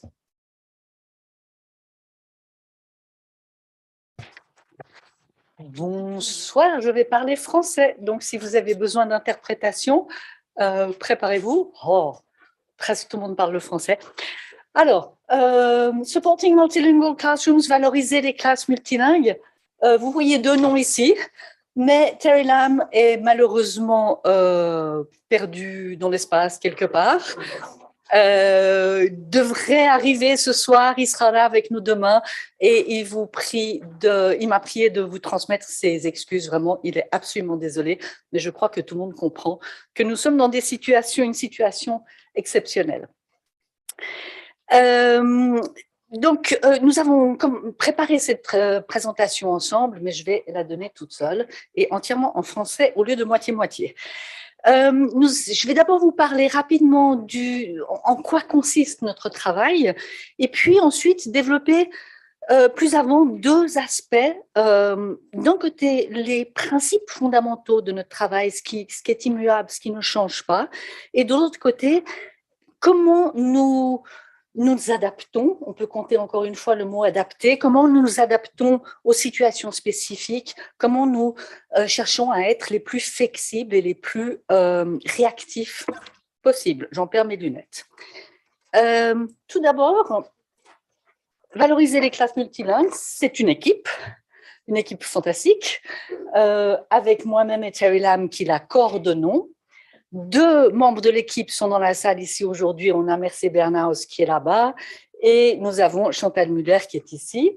Et 2 autres personnes, Catherine Carré-Carlinger et Katia Schnitzer, sont malheureusement retenues, sont en Grèce, en train de donner le dernier atelier de Supporting Multilingual Classrooms de cette année 2022, atelier qui était initialement prévu à une autre date. Mais voilà, les dates ont été changées. C'est mal tombé pour elle. Elle regrette beaucoup de ne pas pouvoir être là avec nous. De quoi parlons-nous quand nous parlons du travail de Supporting Multilingual Classrooms? Je le dis en anglais, j'ai pris l'habitude de le dire en anglais. Voilà, désolée. Voilà, depuis 2015 jusqu'à 2022, 60 ateliers, si nous avons bien compté, dans 27 pays. Et ça veut dire, si on voit une moyenne d'environ 30 personnes par atelier, ça veut dire beaucoup de personnes que nous avons rencontrées, beaucoup de rencontres intéressantes, enrichissantes, nous espérons pour les 2 parties, mais en tout cas pour nous. Et c'est toujours un grand plaisir de faire la connaissance de toutes ces personnes dans tous ces pays et leurs contextes spécifiques. Et j'ai le grand plaisir de voir un certain nombre de visages familiers aujourd'hui dans la salle, de personnes que j'ai rencontrées, que nous avons rencontrées dans ces circonstances. Certains pays, vous le voyez, ont eu plus d'une formation, plus d'un atelier. Des pays comme par exemple la Grèce ou Malte, qui pour des raisons évidentes ont beaucoup de migrants et donc demandent beaucoup de ces formations. Nous travaillons sur la base de 4 modules.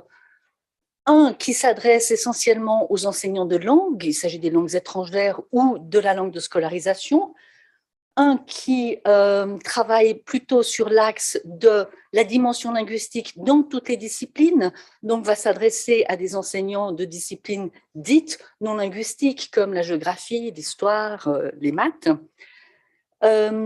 Un autre, le troisième, qui travaille sur des questions plus holistiques de développement de l'éducation aux langues à l'échelle de l'établissement entier, de l'établissement scolaire dans son ensemble, et qui donc travaille aussi à la collaboration entre les divers acteurs impliqués, que ce soit les enseignants, l'administration, les parents aussi dans la communauté plus large, parfois aussi des municipalités que nous avons vu dans certains cas.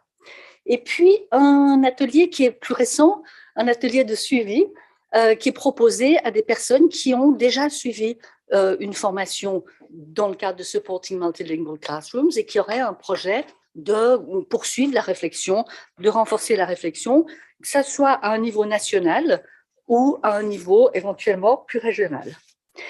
On voit que ça s'adresse à des publics divers, ça peut être des publics formés entièrement d'enseignants de langue, entièrement d'enseignants d'autres sujets, de formateurs d'enseignants, de conseillers scolaires, de directeurs ou directrices d'établissements, de personnes qui travaillent au développement de curriculum ou de curricula et de représentants de la communauté plus large. Mais la vie est en général plus compliquée que ce qu'on a sur le papier, plus intéressante aussi. La plupart du temps, nous avons des publics qui sont mélangés, qui sont hétérogènes. Donc, on va avoir un mélange d'enseignants de langue et d'enseignants d'autres disciplines, avec des directeurs, avec souvent des représentants des ministères. Et ça fait des mélanges qui sont intéressants pour les échanges et les collaborations futures. Et puis, on voit que, par conséquent, nous allons mélanger des aspects de plusieurs des modules que nous proposons, ce qui fait, si on croise les deux colonnes, on va voir un nombre de possibilités permettant des adaptations, deuxième fois que j'utilise le mot, des adaptations, je dirais pas presque infinies, mais des adaptations qui permettent de nous adapter au plus proche des besoins des publics spécifiques avec lesquels nous travaillons.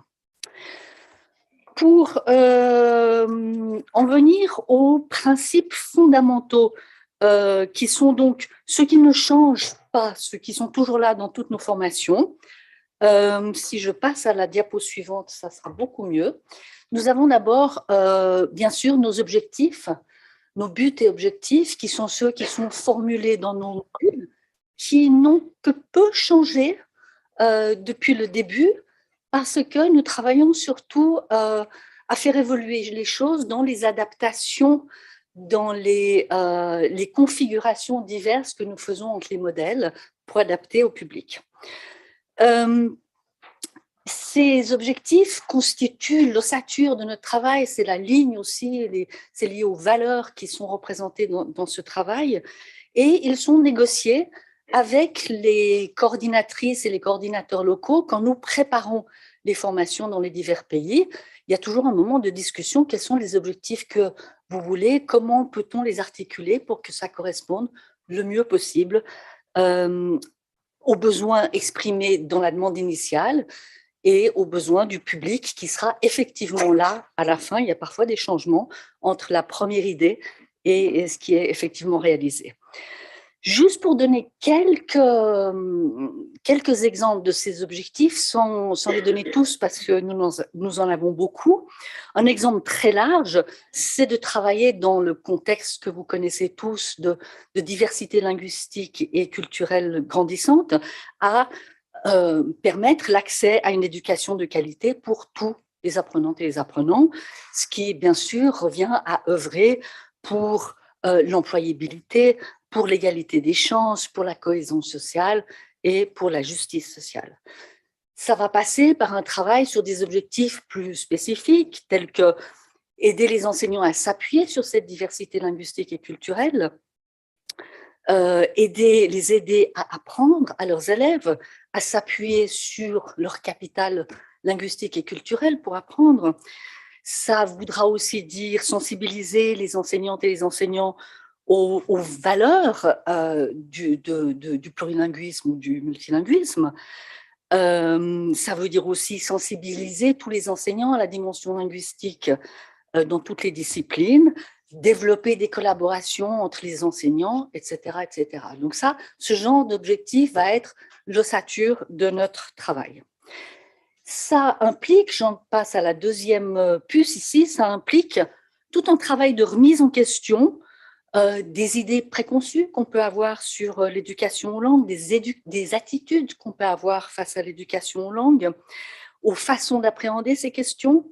Et nous proposons toujours dans toutes nos formations tout un travail au début de la formation, à la fois personnel et collectif, une réflexion sur ces interrelations entre les langues de son propre répertoire, les interrelations entre ces langues et les émotions qui leur sont liées, entre les expériences de vie, et ce qui nous amène bien sûr à des questions d'identité. Ce travail de début de formation permet une implication personnelle qui est forte chez les participants et les participantes à nos formations et donne l'impulsion nécessaire pour tout le reste du travail pendant les 2 journées où nous sommes avec nos participants, et souvent le fil rouge sur lequel nous allons revenir tout au long de la formation, disons, vous vous souvenez le moment où, etc. Donc ça va vraiment être un moment important. Et puis, cette implication forte va aussi donner l'impulsion au désir des participants de continuer par la suite à travailler sur des projets qui auront été démarrés pendant la formation. Et nous travaillons là sur l'impact en donnant un grand espace dans la formation à une réflexion de qu'est-ce qui va se passer après l'atelier, comment peut-on travailler sur des projets qui vont se mettre en place après, comment peut-on réfléchir à la dissémination des idées qui ont été échangées ici, des outils qui ont été échangés ici, par quels canaux, les associations d'enseignants, des formations données aux collègues, etc., etc. Nous travaillons aussi à faire le lien avec le curriculum en place, en vigueur dans le pays, ou avec d'éventuels changements curriculaires qui ont lieu dans le pays. Un autre élément très important de nos formations est que tout ce qui est discuté et ce que nous promouvons dans ces formations va concerner tous les apprenants et les apprenantes, pas seulement les migrants, ceux avec un background, un environnement de migration. Et je donne un exemple, tout le travail sur la langue de scolarisation, la langue académique, va bien sûr être, les migrants vont en bénéficier beaucoup, mais les élèves qui parlent la langue de scolarisation à la maison en auront aussi besoin, parce que parfois, ils ne parlent pas vraiment bien, ils ne maîtrisent pas très très bien cette langue académique, celle qui est nécessaire pour apprendre, donc tout travail là-dessus sera aussi bénéfique pour eux. Un autre élément très important est l'apprentissage expérientiel.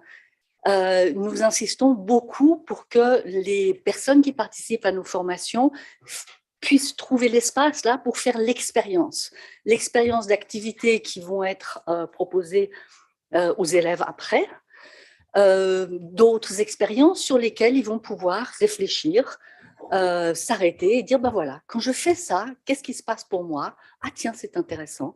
Et ce qui va favoriser une réflexion sur les ressentis qu'ils peuvent avoir quand ils se retrouvent en place d'apprenants et une implication et une empathie avec ce que leurs élèves peuvent vivre qui sera plus forte. Un autre élément qui est important et qui y est lié, c'est ce qui se passe dans l'atelier lui-même au niveau de la langue. Nous avons beaucoup de participants qui ne maîtrisent pas forcément très bien l'anglais, qui est la plupart du temps la langue de l'atelier. Et le fait que nous soyons là et qu'ils se retrouvent en position d'apprenants qui ne maîtrisent pas bien ce qui se passe et la langue qui est utilisée pour s'exprimer va être intéressant parce qu'on peut s'arrêter, réfléchir, regarder ce qui s'y passe, regarder comment donner de l'aide, comment favoriser la compréhension. Donc l'atelier devient un miroir de ce qui peut se passer dans une classe multilingue.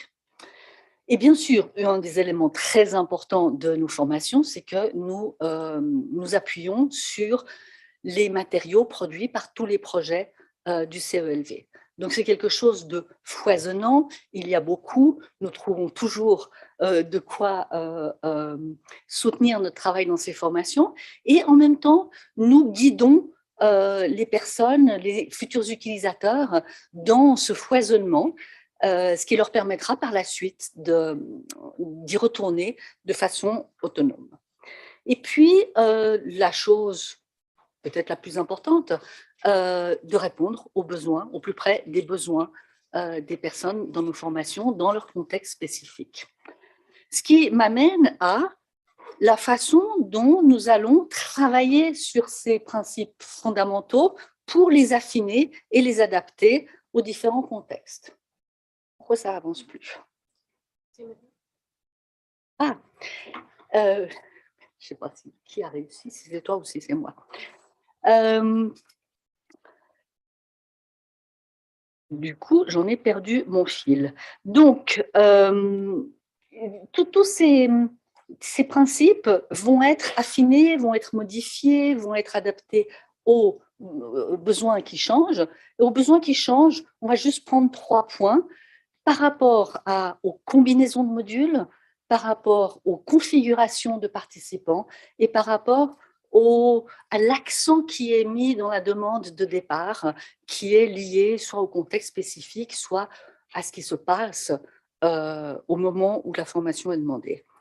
Un petit exemple, si on regarde le travail sur la sensibilisation à la valeur des langues, ça va changer suivant les participants. Le travail qu'on doit faire là-dessus, réaliser là-dessus, va changer en fonction du type de participants que nous avons. Si nous avons des enseignants de langue étrangère, le travail est déjà fait, ils sont convaincus de la valeur des langues, mais ils ne seront peut-être pas convaincus de la valeur de toutes les langues.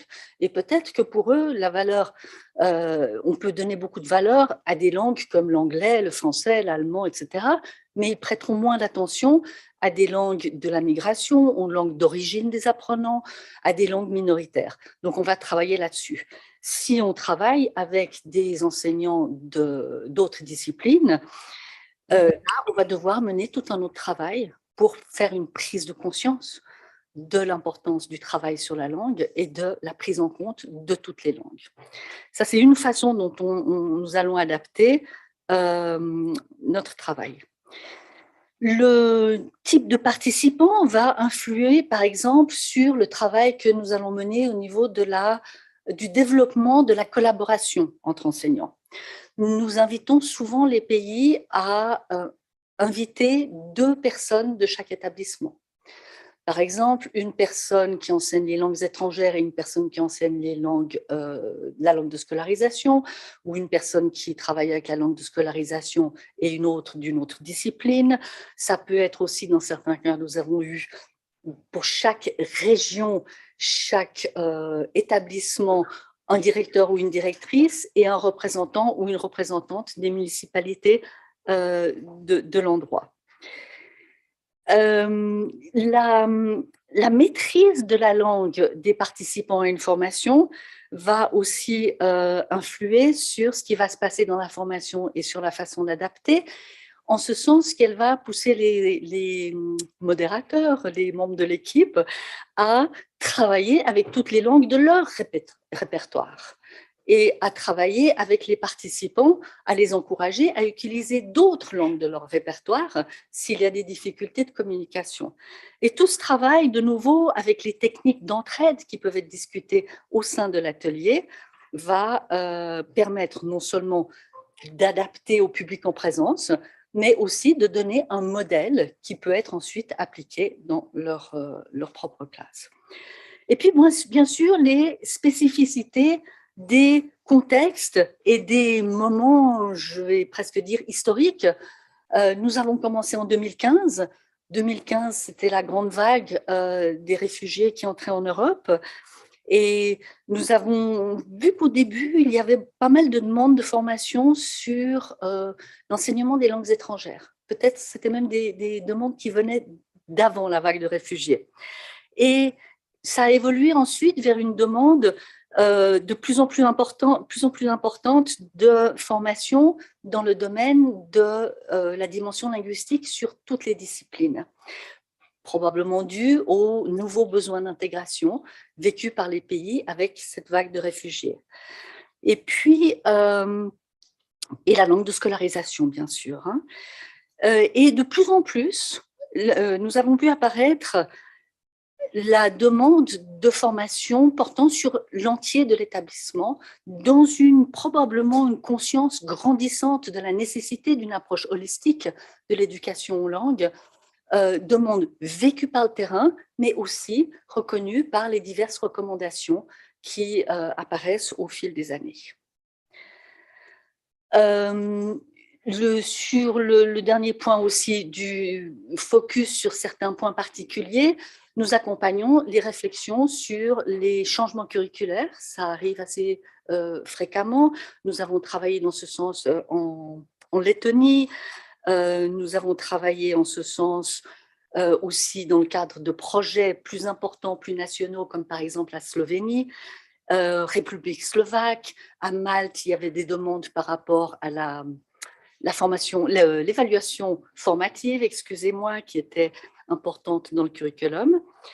Et dernier point, bien sûr, on ne peut pas l'oublier, l'invasion de l'Ukraine, qui a été un choc, bien sûr, immense et qui a bien évidemment renforcé la nécessité de travailler encore plus fort, de travailler de façon encore plus urgente à l'inclusion de tous les apprenants et toutes les apprenantes.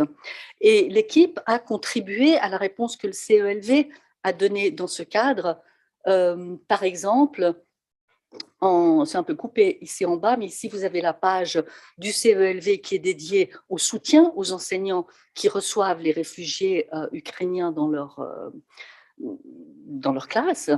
Il y a eu un webinaire qui a été organisé, je crois que c'était au mois de mai. Et puis, l'équipe a aussi participé à faire une espèce de recensement de ressources du CELV qui pouvaient être utilisées dans ce cadre, en lien avec, ça ne paraît pas ici parce qu'on a une barre d'outils au-dessus, mais avec la recommandation du Conseil de l'Europe pour cette situation particulière pour les enseignants en Europe. Donc, voilà quelques-unes des exemples de la réactivité de l'équipe et de cette initiative. Et on peut encore signaler ce qu'on appelle en bon français le handbook, parce que je ne trouve pas le mot en français juste maintenant. Il s'agit vous le trouverez sur le site, il s'agit d'une collection d'exemples du travail qui peut être mené dans des ateliers de Supporting Multilingual Classrooms, encore en bon français, et qui permettent de juste voir comment certains objectifs que nous avons peuvent être abordés avec un travail portant sur qui se fait à la base sur des activités qui s'adressent à des élèves et que donc les enseignants peuvent ensuite utiliser eux-mêmes avec leurs élèves. Cette double dimension nous paraît très, très importante.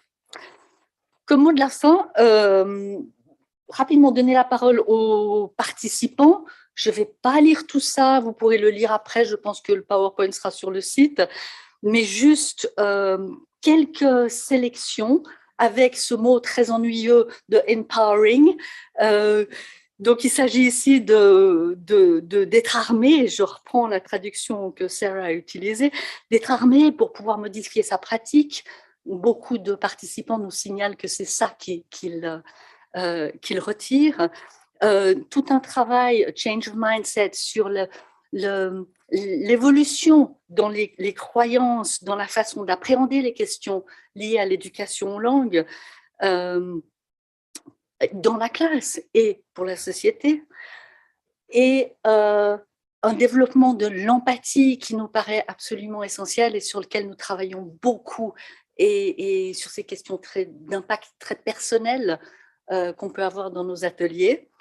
Et en dernier point, sur la dissémination, comment partager ces idées, comment partager ce que nous avons appris dans la formation, et quel peut être l'impact de ce que nous avons vécu ici.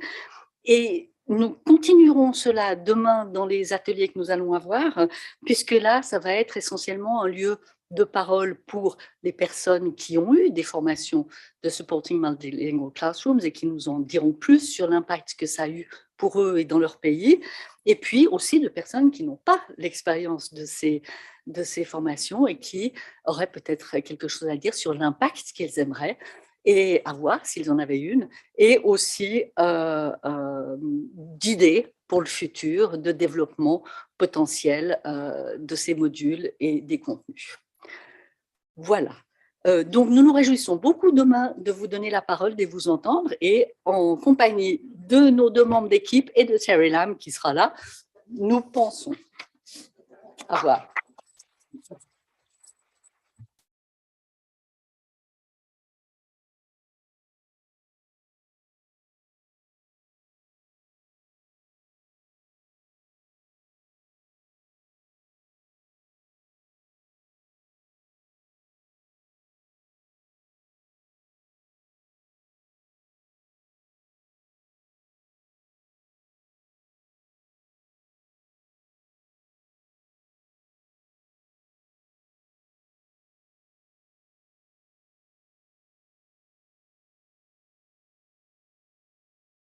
Ah, mais je suis habillée de mon pyjama, c'est-à-dire cette nuit, j'ai dormi comme peut-être certains d'entre vous dans ces vêtements. Mon maquillage date de hier matin, mais j'ai pu le retoucher quelque peu dans le shopping center de l'aéroport. Donc, pardonnez-moi de ce retard qui a chamboulé un peu le programme de tout le monde, mais il y a d'autres personnes comme moi qui sont dans cette situation.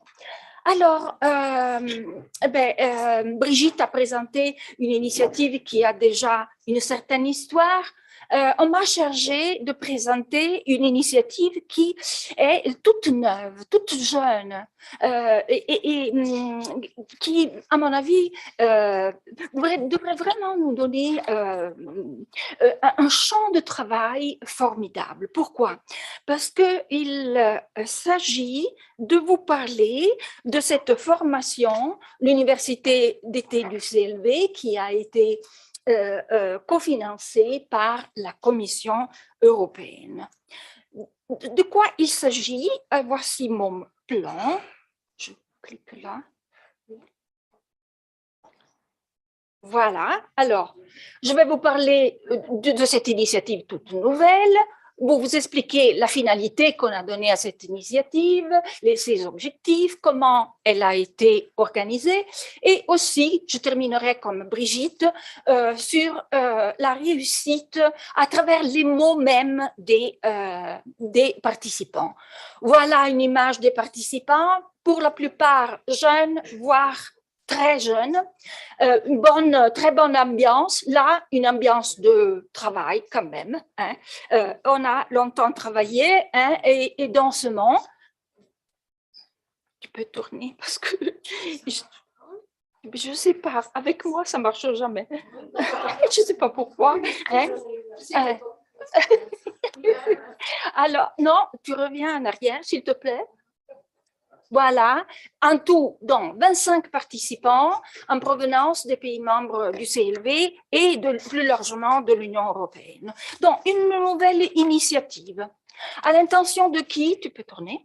Je vais essayer. Hein, à l'initiative, nouvelle initiative qui a été pensée pour les formateurs de formateurs. Alors, le CLV a toujours compté sur les formateurs de formateurs. Les formateurs de formateurs sont pour nous une sorte de médiateur entre les savoirs, les pratiques qu'on élabore ici et les pratiques des classes et les enseignants en classe. dont des médiateurs qui sont au plus près du terrain. Ils font très souvent déjà partie de des équipes qui élaborent ici projets et actions du Conseil du CLV. Mais tout important que ces formateurs de formateurs soient pour nous CLV, je m'identifie, la recherche montre qu'il manque d'opportunités de développement professionnel.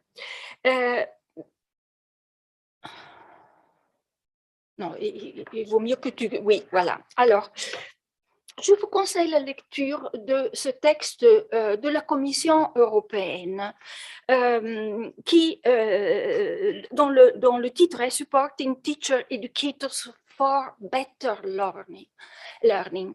Excellent texte qui souligne tous les manques, toutes les carences, toute la transparence même de cette figure nécessaire, centrale, fondamentale, mais dont les contours sont parfois vagues, dont la formation surtout n'est pas conceptualisée autant que la formation des enseignants. On a une quantité de profils d'enseignants qui n'en finit plus, cela a été démontré par un projet du CLV, mais si vous cherchez des profils d'enseignants, de formateurs, il y en a vraiment très peu. Une autre publication qui est très intéressante pour bien comprendre la position des formateurs, est la brochure de Infoted, c'est un rapport final du projet Erasmus Infoted, qui est sorti en juin 2019, White Paper, The Importance of Teacher Educator Professional Development Imperatives. Je me lance dans le bilinguisme avec l'anglais. Très, très intéressant, toutes les deux publications. La deuxième est une suite opérationnelle donnée à certaines des thématiques soulevées dans la première publication.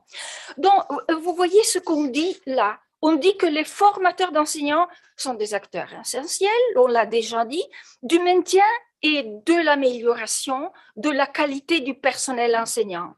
Ils peuvent avoir un impact significatif sur la qualité de l'enseignement et de l'apprentissage dans nos écoles. Pourtant, ils sont souvent négligés dans l'élaboration des politiques, ce qui signifie que certains États membres ne profitent pas toujours pleinement des connaissances et de l'expérience de cette profession clé. Cela signifie également que les formateurs d'enseignants ne reçoivent pas toujours le soutien et la stimulation dont ils ont besoin, par exemple en termes d'éducation et de développement professionnel. La définition que nous donnons de... vous voyez, mais c'est vraiment clair. Bon, je ne continue plus. Est assez large parce que les formateurs, c'est des figures assez différentes. Elles présentent des profils qui peuvent être très, très différents. Ça peut être quelqu'un qui travaille à l'intérieur de l'école, quelqu'un qui travaille à l'université dans la formation initiale, quelqu'un qui appartient à une association et qui travaille dans des projets de formation continue des enseignants. Donc, vous voyez, il y a tellement de facettes diverses d'interpréter la formation qu'il vaut mieux penser en termes de formateurs de façon large. C'est-à-dire, ce sont tous ceux qui facilitent activement l'apprentissage formel des élèves, enseignants et les enseignants. C'est-à-dire, ce sont des personnes qui soutiennent, accompagnent le développement d'autres personnes qui sont les enseignantes. Alors, quelle a été la finalité du conseil excusez-moi, c'est bégaiement, mais j'ai quelque peu la fatigue du voyage, sans compter le stress. Alors, quelle est donc, tu peux passer? Oui, la finalité, celle qu'on a pensée, c'est donner d'abord une information à ce personnel de diverses initiatives et projets du Conseil de l'Europe et de son Centre européen pour les langues vivantes, ainsi que de l'Union européenne. C'est le premier point, oui.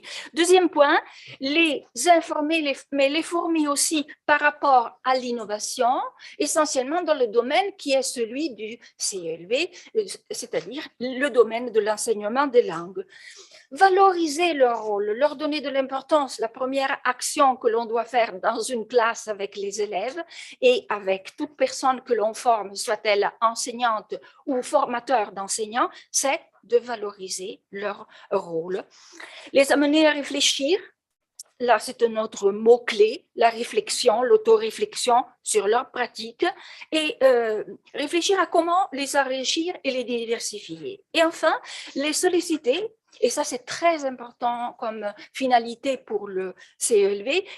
On l'a vu combien les réseaux sont importants, les projets communs aussi, donc les solliciter à créer des réseaux et des projets communs. Passons à l'autre diapositive. Alors, les objectifs et les sujets traités. Alors, les objectifs, c'était tout d'abord initier un forum de discussion avec les formateurs de divers pays européens qui travaillent dans le domaine de l'éducation des langues. Leur fournir un espace sûr pour qu'ils puissent réfléchir à leurs compétences, aux valeurs et identités professionnelles et la manière dont elles sont affectées par le contexte actuel dont on sait combien il est pluriel et combien il est en crise de différentes façons. Je me demande si dans notre vie, on a vécu des périodes plus lourdes et plus difficiles que celle-ci. Mettre en évidence aussi les développements récents dans la formation des enseignants en langue, leur fournir une connaissance et une compréhension plus approfondie des politiques linguistiques européennes, tant du côté du Conseil de l'Europe que de la Commission européenne. Familiariser les participants avec les ressources du Conseil de l'Europe, donc du programme des politiques linguistiques et du CLV, et examiner comment celles-ci peuvent améliorer leur programme de formation des enseignants.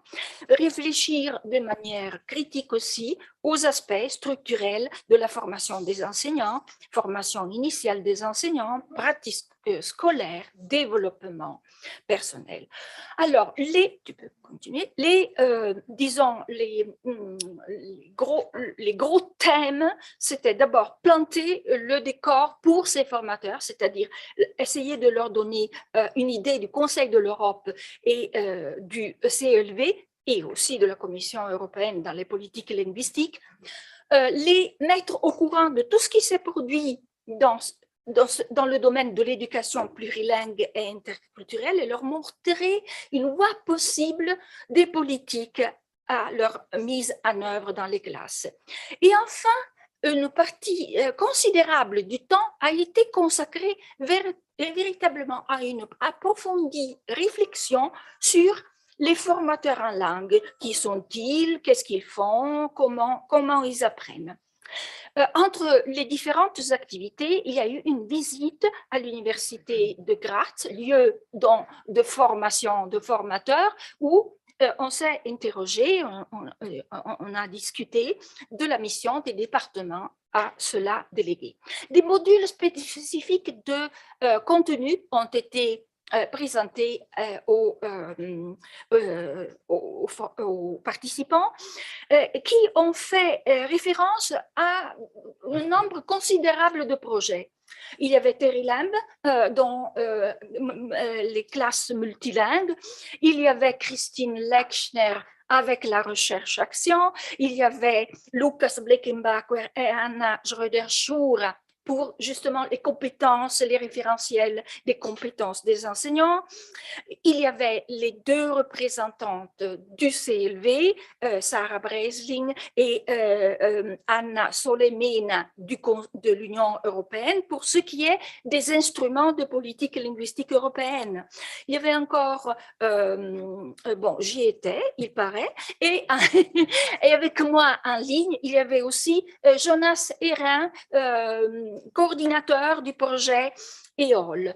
Anna Jordereșura et Maria Statulopoulou, en ligne, cette dernière, pour le rôle dans l'éducation aux langues. Il y a eu également un module d'introduction du CLV-PNF, donc l'éducation aux langues à la lumière du Covid, et une présentation de la littératie numérique et l'apprentissage mixte en ligne par Christian Olivier et Aline Germain-Rutherford. Je crois que j'ai oublié encore quelqu'un, des personnes qui ont coopéré, excusez-moi si j'ai fait cet oubli. Des séances d'information sur quelques ressources du CLV, menées par exemple par Susanna Sliwensky et tout le personnel. Une conférence d'un invité spécialiste, Laurent Gaillot, et voilà.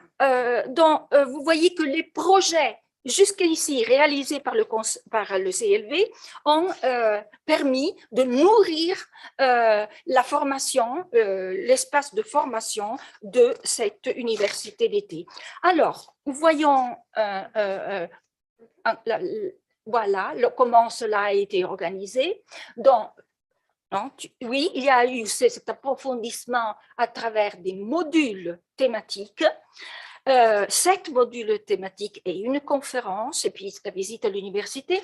Mais il y a eu, comme je vous ai dit, ces moments différents, les journaux d'apprentissage, c'est-à-dire des moments où les formateurs de formateurs ont été appelés à réfléchir sur ce qu'ils avaient entendu et comment cela pouvait, rebondir, avoir un impact sur leur propre pratique, sur leurs objectifs d'apprentissage, mais aussi sur leur plan d'action futur.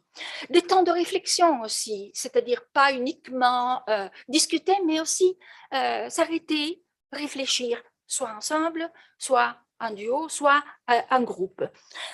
Une table ronde finale a permis à tout le monde d'échanger autour de la thématique de la formation.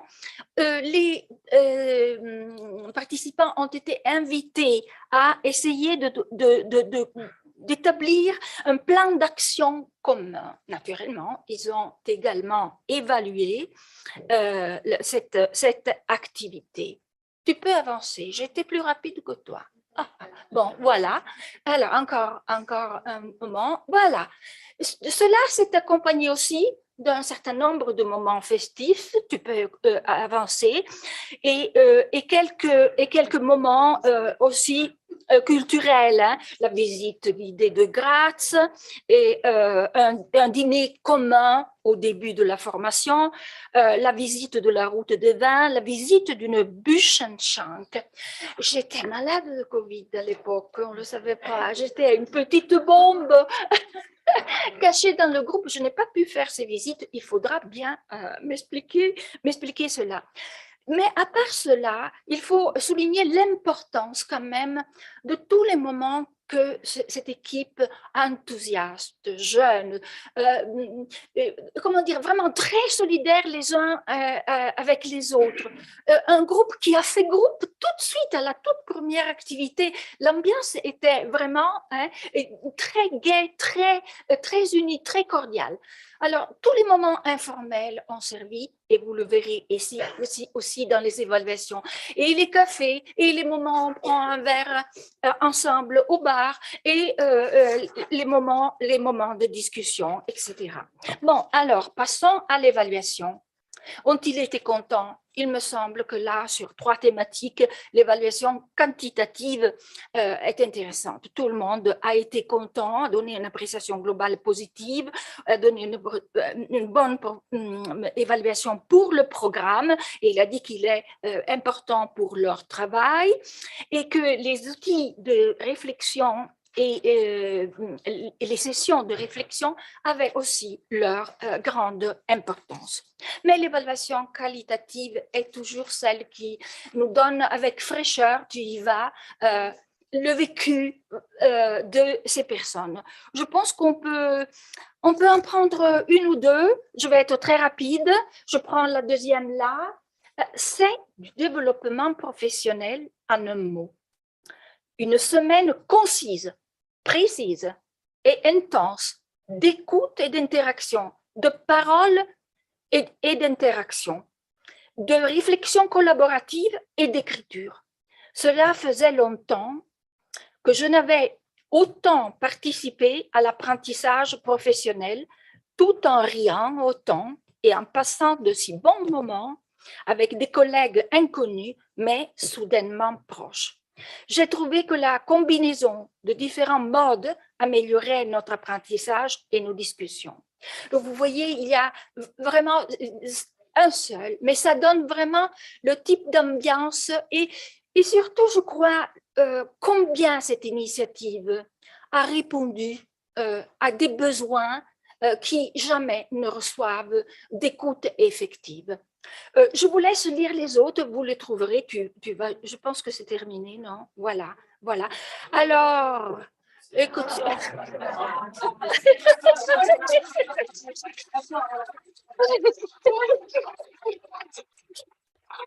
Alors, écoutez, pardonnez-moi de cette présentation active, comme ça, avec le souffle en suspens. Je cours depuis hier. Voilà. Merci.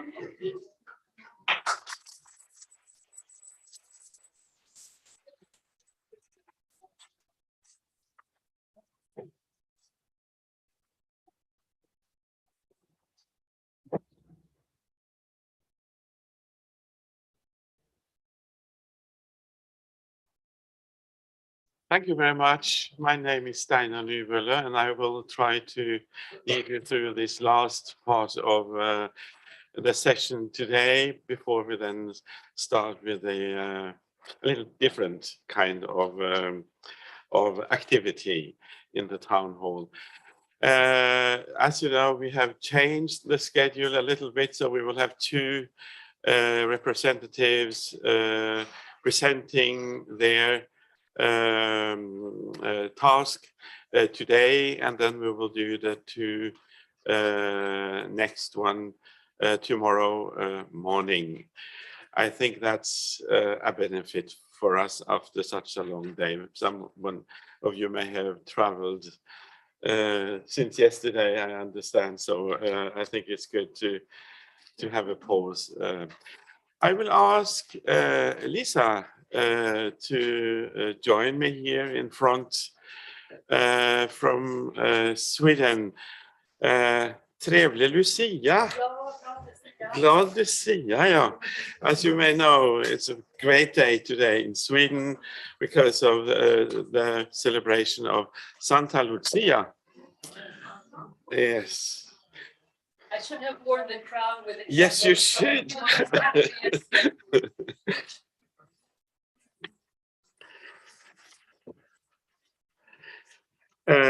We will start with a presentation to the first supporting multilingual classroom. And maybe, Lisa, you can tell us very, very short who you are and where you work. Yes. Okay, so I'm here to present a snapshot picture of Sweden and its work with the multilingual support in classrooms. And I'm here with a threefold pleasure because I am a language teacher of 20 years back. I teach high school kids 2 foreign languages. And meanwhile, I became a language teaching and learning researcher. And now I work at the National Agency of Education, teaching teachers. So it's a great pleasure to be here to present this. So I am here instead of, or to help Eva Engdahl, whom some of you might know. I work with her on a daily basis, and she says hello with her warmest regards. She couldn't come because of an injured knee. But she's with us in thought. To begin explaining what Sweden, or how we try to implement these workshops, I need to give you a little bit of a setting.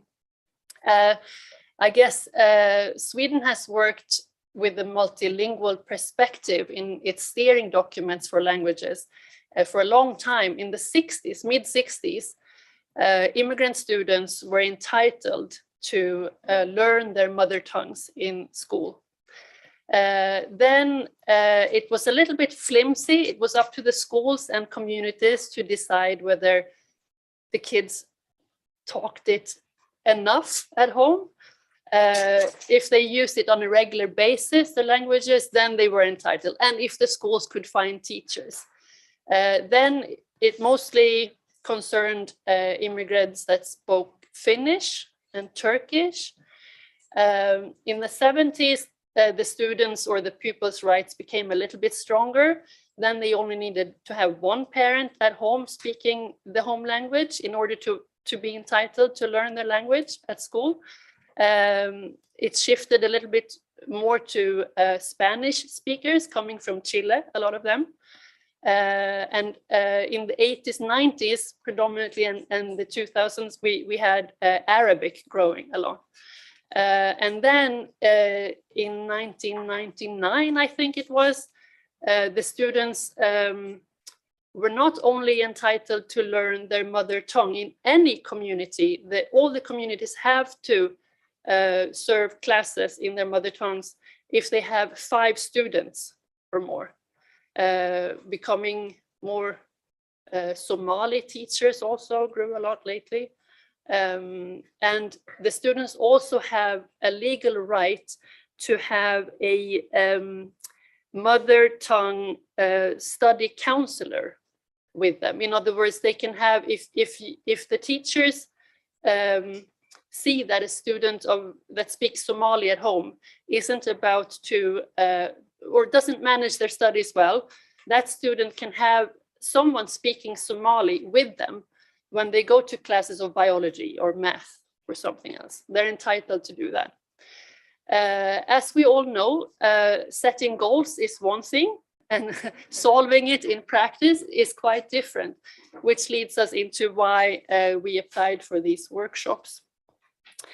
But we have the steering documents in place. The central contents clearly state for all subjects that we have to be very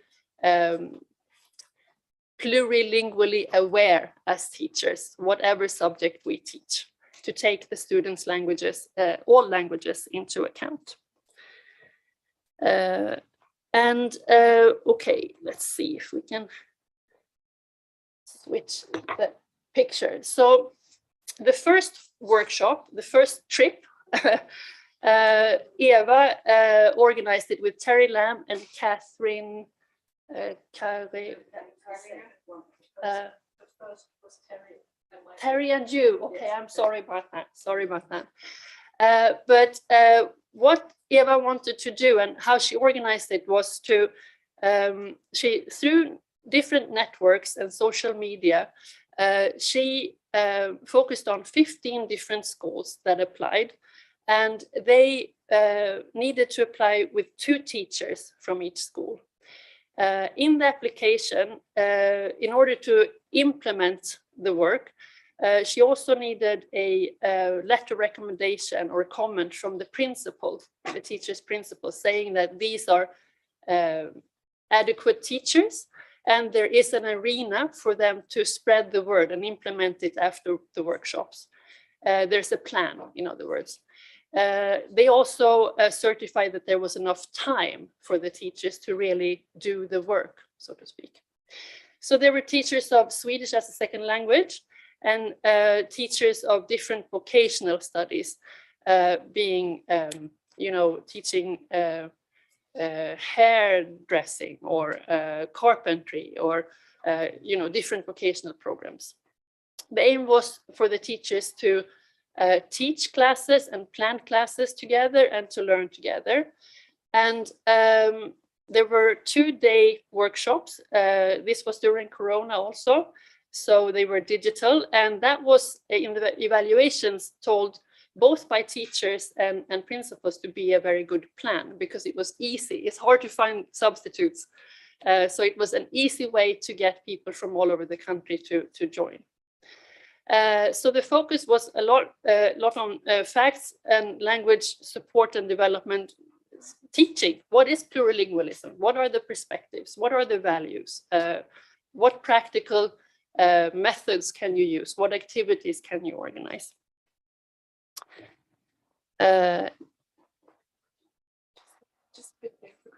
Okay, all right.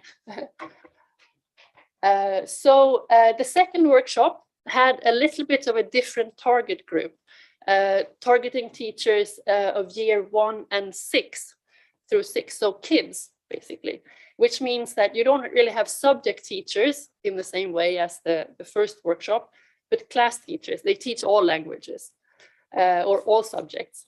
They were working together with mother tongue teachers in this workshop. They were planning different projects, working with fairy tales, age-adequate activities.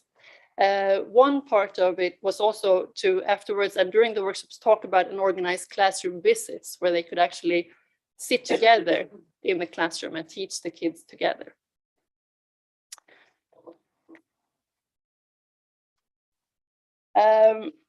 Part of the follow-up that was planned from the beginning then is both something that the principals needed to certify was that the teachers had a platform.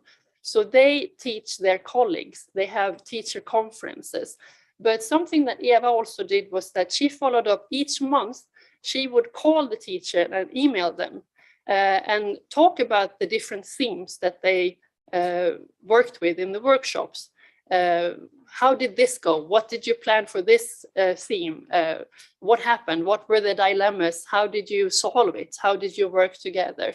So they developed a bit of a relationship between the national agency, so to speak, with Eva and the teachers, which I know that she speaks very warmly of. It's kind of the relationship that makes it personal, and when you make it personal, you care. So the teachers that were part of the workshop also got a certificate saying that they did so. We also saw in the coming year, which we don't know if that's a result of the workshops or not, but the fact is that the number of applications in the ELL awards concerning multilingualism in the classroom was significantly raised. We had, for example, high schools with programs that focus on cooking or working in kitchens, or daycare, where the applicants worked with mother tongues teachers and vocational teachers together. So that was just an interesting, maybe coincidence, maybe not, we don't know. They have also spread the word, so to speak, in different social media. We also plan for next year to have like one solid week where every day we will market in the national agency's social media, Facebook account, Instagram, whatnot, where we each day we release some kind of activities and promote the workshop materials. A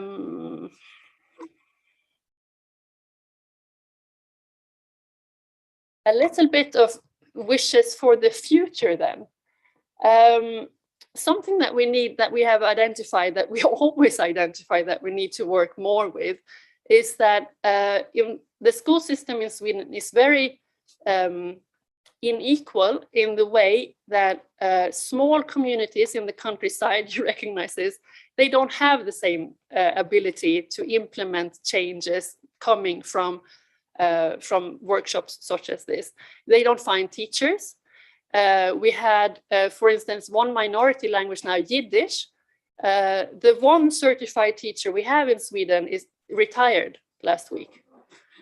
So you see the problem, which is why actually modern languages in particular and mother tongue tuition teachers are allowed to do remote teaching in Sweden. No other subject really is. But so small languages they do present a dilemma, how to promote that as much as Arabic, or I'm not saying that the situation for Arabic in Sweden is perfect either, but they have teachers. We would like to try to focus more on adult education, adult learners, beginners of English, beginners of other languages as well. They have been not focused on in our program so far. And we also have, as identified in the questionnaire that we were handed out in October, a national need for, especially during Corona, we talked about that in October when I was here also, that when teachers start working together, they change their ways of teaching a little bit. And when you change your ways of teaching, the students change their ways of learning, and then you need to change the ways that you assess. You talked about that before also. So that's something that we need to look more into. We would also like to use other types of media to promote these activities. And my last picture, something to bring home, is what one teacher of carpentry wrote in the evaluation. And I take that as an example because there have been many comments like this one. I changed my way of thinking about my teaching. I used to give the students tasks, not thinking about their language, it should say. Now in my lessons, they make word lists in their mother tongues and Swedish so they can prepare ahead of time and get the context of what we learn. He teaches carpentry. So with that, I mean, it is possible to change your ways of thinking and your ways of teaching, even if you've been at it for a while. Thank you.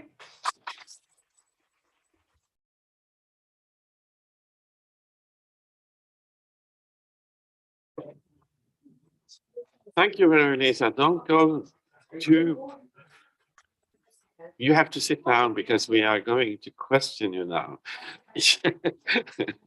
Thank you so much for this impressive talk. I mean, as a neighbor of Sweden, we are envying you a little bit because you are really ahead of the situation when it comes to including immigrants. How do you do? How do you manage to get the whole school working with this? Because you are talking about carpenters, you are talking about not language teachers.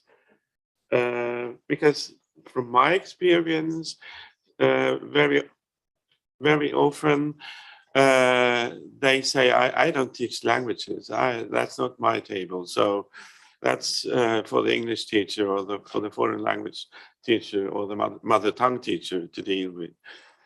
Because, I mean, you really need everybody to work in the same direction.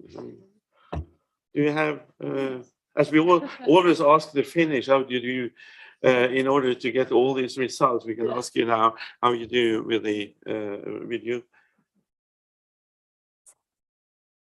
Managed to move the camera. It's just you were in the camera. Oh, I'm in the camera now.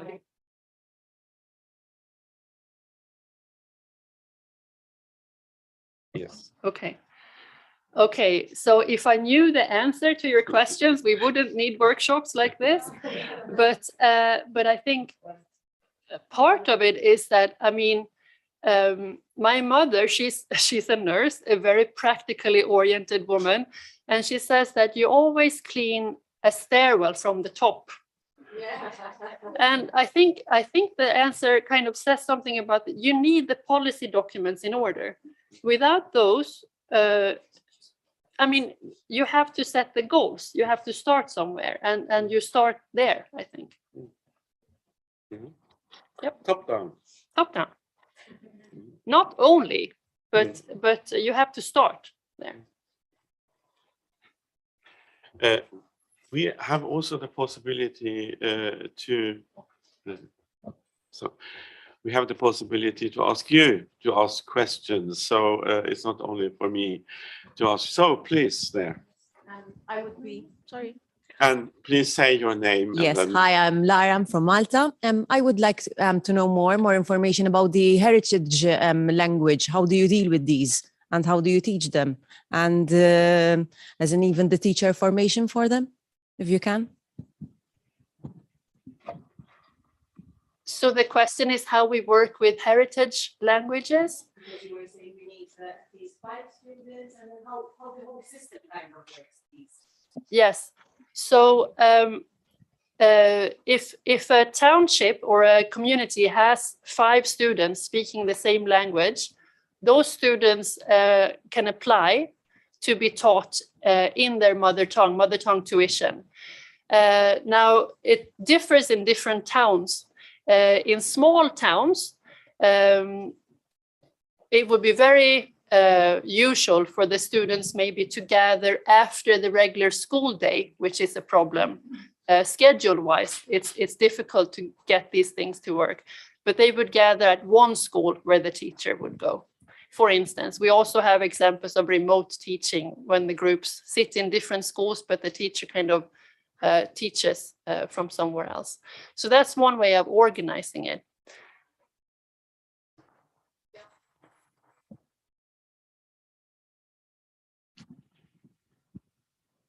My name is Marcel. So I would like to know how you can convince the whole school to work in the same way with this plurilingualism that they have. You said that you start from top to down. I think it's more important to start from down to top, because if we do that from down, then we can convince maybe the people who are at the top to change, I believe. So can you tell us how you can convince your teachers in implementing this plurilingualism, not for the majority languages, but for all the languages in the class? First of all, thank you. I think that you're very correct that it has to be a twofold process. You have to have a willingness and base values that all languages are important. And in Sweden too, I mean, we see movements now where leading politicians and so teachers also start saying that English is enough or Swedish first. I mean, we hear that very often in the debate in Sweden as well. But how teachers are convinced to change their ways if they don't already have a plurilingual type of perspective or multilingual perspective in their classrooms. I think that you need to do it by experience, don't you? I mean, practical workshops where you work with someone else, mentoring systems, the experience, what it feels like to be in a situation where you're supposed to learn and you don't really understand. I think personally that workshops are a great way to go, and I think that when you how do you say kollegialt lärande? Collegial learn, when you learn with your colleagues together, you discuss dilemmas and you kind of look at your own teaching and you get ideas and you discuss what went wrong, what was good, what can we change, but you don't do it alone. You have to do it together. And that's also why it's so important to have the principal with you, supporting you, giving you the time and kind of showing you that it's important.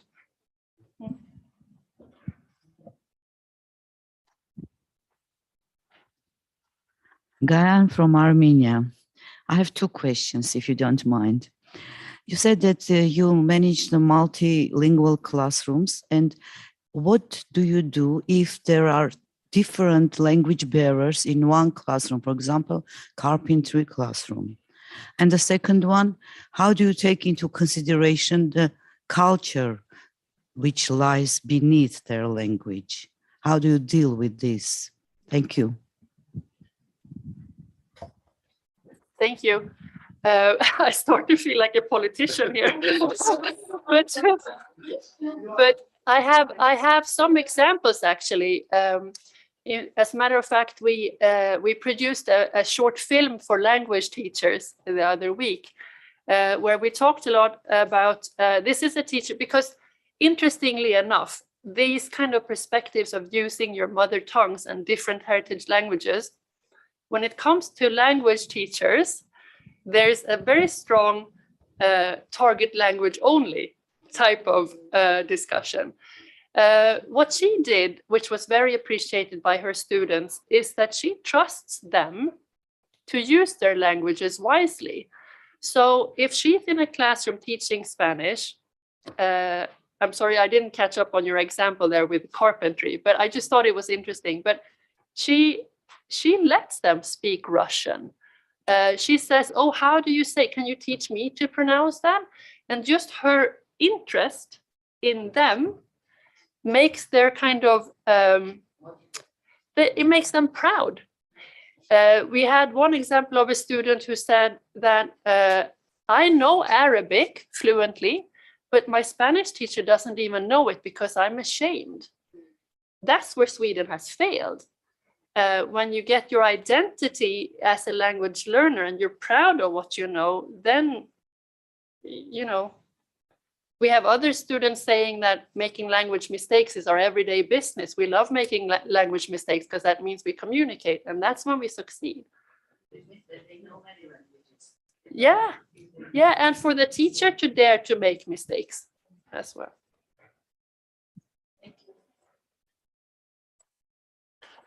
Thank you very much. I think we will stop here now because I see no more hands. Waldemar. I'm sorry for disturbing your planning, but I was thinking that it's worth, Waldek Martinjung, by the way, it's worth stating the following. I was really interested to hear your statement that you need top-down, but what you meant was you need a document, a recommendation, a guideline that has been officially adopted on a high level, so that you can refer to that. In addition to the other work that is done. And in this context, I think it's worth underlining that recommendations issued and published by the Council of Europe, by not the European Commission, but maybe the Council of the European Union, they are sometimes perceived as recommendations of some Council of Europe in Strasbourg or some Council of the European Union in Brussels. But it's worth stressing and underlining that those recommendations have been adopted by our representatives. They have not been produced and adopted by some administrative staff in Strasbourg or Brussels. The agreement that has been reached has been adopted and accepted by all countries, which means that they should be implemented, not because they are being imposed by this or that institution, but because we have agreed with those. And I think this is often misunderstood. Like, yeah, we know there's some recommendation. They tell us to do this or that, but we don't necessarily agree with that because this is not us. No, it's us, because in this sense, the Council of Europe, I have been using this for years, is everywhere. It's in the country's member states.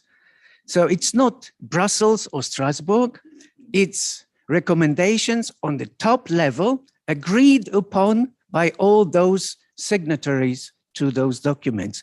And this is many times disregarded as a valuable reference to be used in order to support actions from at the bottom. Thank you very much, Waldemar, for these words. We will bear in mind when we start the implementation, and on the next, we have already started, but we will start in the next project year. So, Lisa, thank you so much for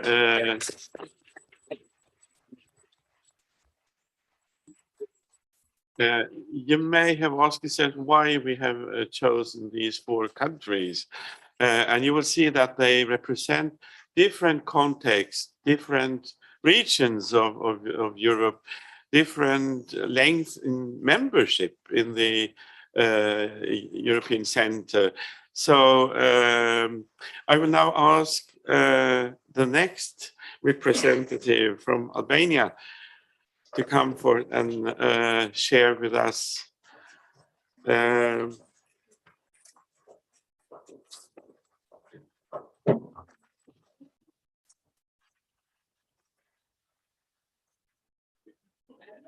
So Tatiana is national contact point here, and then we have Ludmila, who is local coordinator for Relang. So we will now hear two presentations, one on the supporting multilingual classroom and one on the Relang.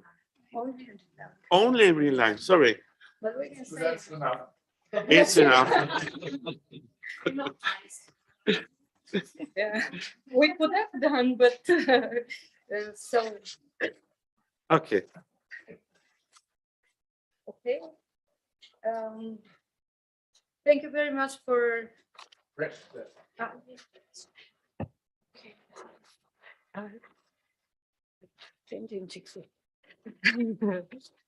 Okay, thank you so much for inviting us to present here in this important audience about the cooperation, and especially in a special project, Relang.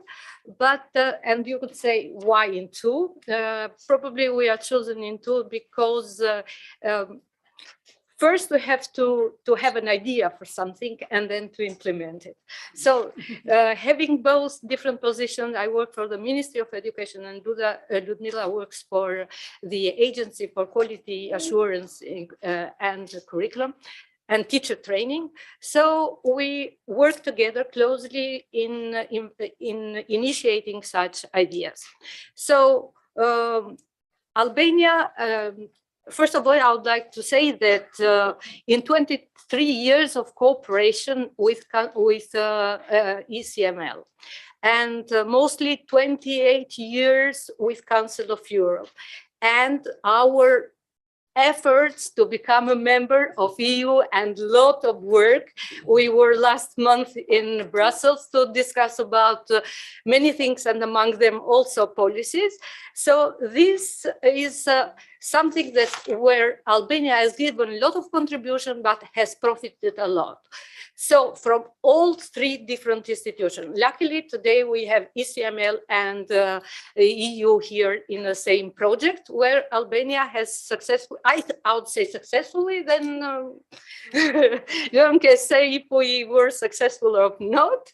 But so in all this cooperation, we have learned and we have started to change things in our let us say curriculum, policies, curriculum, and assessment.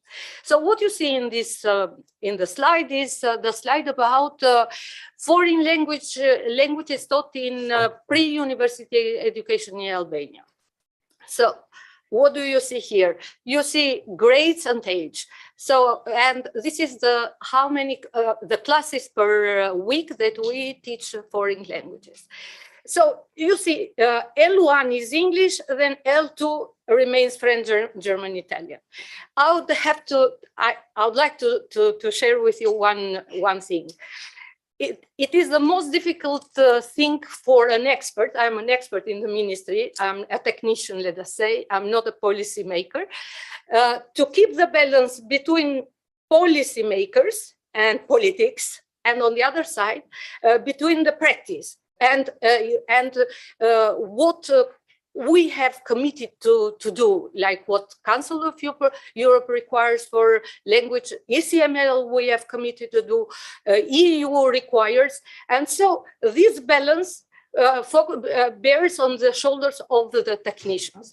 So previously we had the first foreign language started in grade 3, and they were 4 languages. Schools had the right to choose one, and this language continued until the grade 12.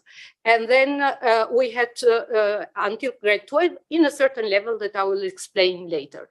Second language started grade 6, the age of 11. Which is the same and now, but that language was not obligatory. The language was by choice. The reform that recently the ministry started in around 2014 and continued changed a little bit the situation. And what I said, the politics decided, okay, we want English because English is the language spoken and English is for this and English for that, and so English. Okay, what had we to do? Okay, we gathered our forces and said, if we introduce English grade 1, which is a success, now we have to have the second obligatory language, grade 6. And here, this is what we think we have achieved. And this is what EU requires, 1 + 2. 1 is Albanian language, which of course is required to have a very high standard. And only last month we had a congress of that. And we said that Albanian language, the language of schooling, home language, should have the highest level possible. And then one language, foreign language, that will be taught as according to all our principles of Common European Framework for Languages. And the second language would have a certain level, either satisfactory or not for us as experts change. Here in the second table, you see levels. So we said that we introduced English grade 1. So we had the chance here to introduce the pre-A1 level according to the companion volume. And we said that, okay, bearing in mind all the needs that students, so Bologna process, requirements of other countries, requirements in the country and abroad, we said that, okay, we'll have these levels starting from pre-1 in grade 1 and finishing B2 in grade 12. Meanwhile, in this table, you see that at 2 certain labels, we have at A2+, we have a basic education exam, and another exam, which is the most important, is Matura exam. This exam allows students to go to the university and to have a certain level to study either in the country or abroad. The problem is here in this level that we say, okay, are we satisfied with the requirement of the requirement of the CFR, and why we asked, why we discussed about this and asked Council of Europe or asked the ECML to participate in this in Relang. So in the second table, you will see levels of the second language, which finish at A2, which is, okay, satisfactory or not. This is another battle for us to, perhaps we want to increase a little bit the number of hours of the second language, but this is a problem with schools. This is a problem of hours staying in schools, parents, and so on. But for the moment, this is the situation. So next.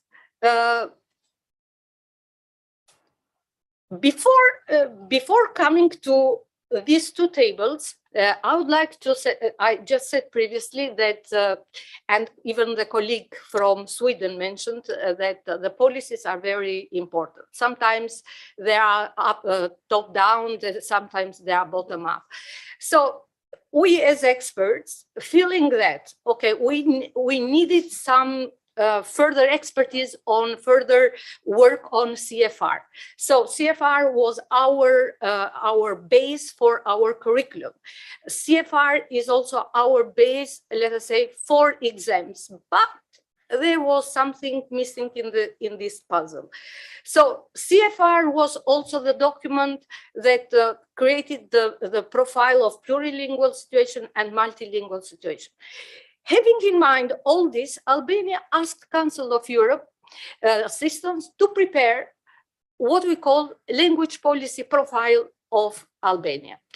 A language policy profile was a document that really would help the policymakers and all other institutions to know where we started and where we are going. And this is a document that you can find in the website of Council of Europe, in the website of ECML. our ministry, and this is the document. This is a very simple document that allows and helps us a lot now in the process. At least we have a document to tell our policymakers that we have to do this and that and that. So this is the idea of starting. So what is the language policy profile? Is the assistance that the Language Policy Division of Council of Europe gives to countries that require assistance. And this is to put in a balance both country initiatives or country policies and the policies of Council of Europe. Helps countries to analyze the language education policy profile. It's a kind of self-evaluation. It's not an external evaluation. I will explain a little bit later. And the language policy profile differs from one country to another. So as you may know, there are 18 policy profiles done by Council of Europe. They have started in 2003, I think, with Hungary, and the last country was Albania. So we were the 18th, but we are part and we are proud having this. The policy profile change goes through a process. No, before. The process which corresponds with the other countries and Albania is that, first of all, the country requests this to Council of Europe, stating why we needed this policy document. Then Council of Europe comes and organizes a meeting with national authorities saying why and if they accept preparing this document. Then the country itself prepares a report, and they have a team and they prepare a report. On the other side, Council of Europe sets a group of experts and a national report and a reporter that comes that will follow the process. These experts of Council of Europe normally are experts that cover all fields of languages. Let us say, starting from mother tongue, foreign languages, minority languages, and others. And I can say here that in Albania, Albanian language is our national language, is a home language, or the main language of schooling. But we have two minorities which have their own right on languages and culture. We have also the Roma minority, where we are working a lot for their language. And finally, referring to the profile, we have had the Albanian Sign Language, which is a language which is a challenge, but okay. I will finish in a second. So it is difficult, yes. So after we had the report, so the reporter came, the group came, they met everyone starting from the highest level of politics in the parliament up to the pupils in the schools. So they read our profile, they prepared their report, we confronted each other, both documents, and we came to an agreement. The language policy profile then is launched and it becomes an important document, change it to the final. It becomes a very important policy document. Now, how is this document linked with Relang? This is the most important, but I had to pass through this process in order to come, and Luda will explain. So perhaps you have heard, but so the four steps, the issues or the four principles of the language policy for Albania was to strengthen the plurilingual and multilingual profile of Albania. And tomorrow I can talk a lot in groups and afterward. To support the development and clear policies for language learning, teaching, and assessment. So as I explained, curricula had done a progress. We had a new reform. So teacher training also we missed something in assessment. We saw as a very important point to link this document with our national exams. And then, of course, curricula would go and be elaborated in compliance with European standards. So we entered, now we introduced the new level. We have something to do more on mediation, but still this is a process that never ends. And also we set priorities for professional development of teachers. And here is an important point that we had initial teacher training and continuous teacher training. And over to you now. Thank you.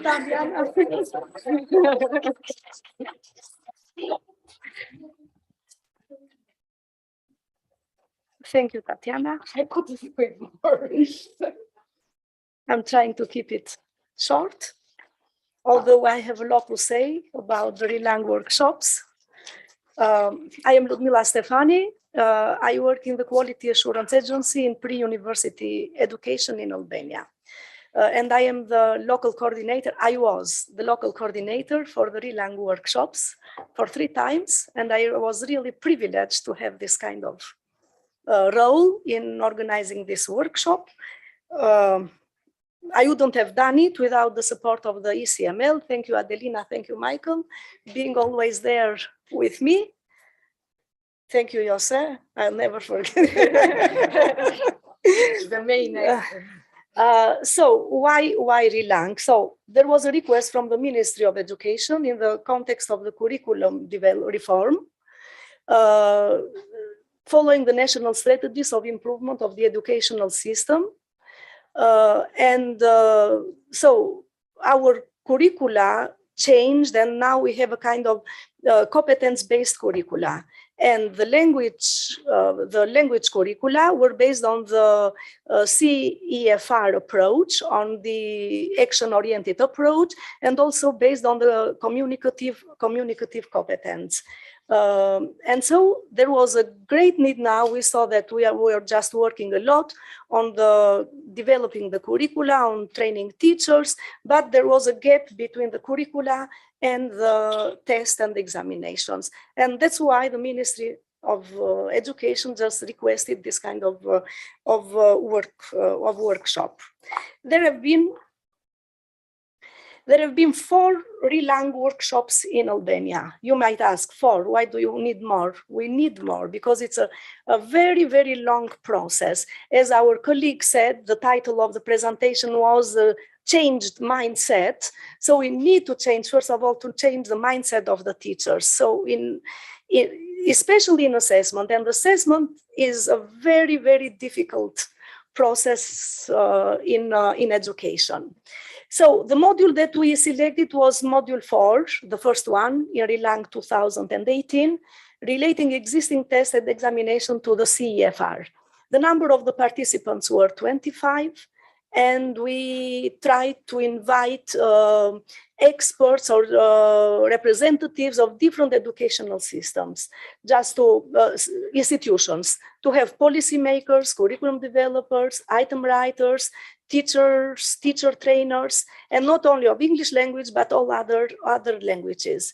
And the first 3 workshops were organized by the agency that I work, just in the idea that we need first to see how curricula is just really related to the CEFR, if we need to just do something. And then we passed the 4th workshop to the Center for Educational Services, which is the center in Albania that is responsible for exams and for the Matura, especially for the Matura exams, just to give that center more responsibility in continuing the work. Now, the title, so the topic of the workshops were almost the same in the 4 Relang workshops. So relating our test, Matura test, especially to the CEFR, to the principle of CEFR. The people, the core were almost again the same, because we just try to keep the people that work closely with the Center for Educational Services, the people who just develop the tests and are item writers, but we invited other people, especially university professors, because they are really important, because they just have to do with the initial teacher training. We invited also other people from educational institutions in Albania. If we have a look at the aims of the workshops, of the 4 workshops, they are almost the same, but I have just put in red the keywords of each workshop. So starting with raising the awareness of language testers, examiners to the policymaker, to the need to relate existing tests and examinations to the CFR as a must for quality assurance in assessment and national exams. So if we want to have quality assurance, we need to have this kind of test related to the CFR. Introducing the principles of valid and reliable language testing in relation to the CFR model of language use, just having the student in the as a social agent, as well as to the principles of linking examinations to the CFR. Again, if we see the aims of the second workshop, is just, it's not introducing, but it's further supporting or developing their own items and so on. But let me pass, oh, sorry, again, going back. Follow-up of the first workshop. So we just built a team of trainers, and this team of trainers has been serving as a multiplier of all the documents and the materials of the workshops. This team of trainers assist and train teachers in writing tests for their students based on the CFR. They also support the Center for Education, this is Center for Education Services, to adopt and to build items that are closely to the related to the CFR. Design test templates for the classroom use and school use. So these were some of the follow activities that we have done after the first workshop in 2018, and these follow-ups go on even for the other workshops. And these are some moments of the trainings that were delivered throughout Albania, and more than 2,000 language teachers were introduced to the principles of valid and reliable language testing in relation to the CFR. So teachers, so as Jose said, that they are not just they are not that good at assessing and relating their assessment to the CFR. And even the CFR in general, if you ask a student, they say, oh, I know what CFR is, A1, A2, B1, B2, and that's it. But so we need to go further and further. So it's a really long process to go. Then I have some links there where we just advertise the workshops, but I cannot go to the links. But so I'm sorry that you missed the opportunity of looking at Jose delivering some workshops, but you will share. Relang 12-19, again, the same participants. There was a wide range of different people taking part. The core was there, just the item writer supporting the Center of Educational Services. The aims of the workshop is just further support, develop their own items, and then we have follow-up. There were some minor changes, some minor changes in the format of the exams. You might say that they are minor, they are small. I said they are minor, but just it's better slowly but surely than just doing, because it's really difficult to change the mindset of the teachers and policymakers of everyone. And so we had the kind of format that we have reading, use of language, that grammar, and writing. So we started with changing the percentage of this. So we had reading comprehension 40%, we just had now 50%. Writing 20%, we added 22%. It's just 2%, but it's just a little bit more than 20. And even the use of language tasks were more really lifelike. It was not pure grammar, but it's just in the context of reading, the testing grammar in the context of reading. And we changed those requirements of the tasks. It was not read the following paragraph or read the following, but we give the context there. So you are going to read a reading passage that is about this and that. So we give a context and we are just happy that we are making this kind of changes. And these changes are reflected in 2021, 2022 Matura exams. Then Relang 3, 2021. It was the first workshop that we introduced the listening and speaking skills, or just introducing the participants to these two skills, how to integrate them into the tests. So that's why I've written there in red, is just listening and speaking. Follow-up, real life items prepared in the Matura exam. So they change the content and the requirements of the test. You can see the change. They might be minor, small, but they are there. So the people at the center started reflecting the recommendation of the experts. The first 3 workshops were organized by Jose and Rita. Thank you for the great support. And the 4th one, we had Jana and Jose. Thank you very much. So policymakers agree now that including listening and speaking in exams has become imperative, but when we don't know, we are technicians in the field, we work, we push them hard, but and we have a little bit of change in an Italian bilingual section in the school. They introduced the listening and speaking as a part of the exam. So just a small change. Relang 4, recently now, and in November, we had Relang 4. Again, 25 participants, so that's the maximum that we can have in a workshop. And it was just organized by the Center for Educational Services. And this is, again, good news, because that center is taking the responsibility of doing this relation of CFR to the with the exams. So the aims: further support item writers, listening, speaking. So this will be the focus: listening and speaking. We don't know when.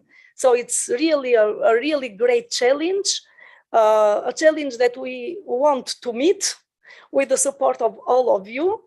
Requires legal change. Yes, it also requires legal change. These are some of the recently taken pictures in the 4th workshop.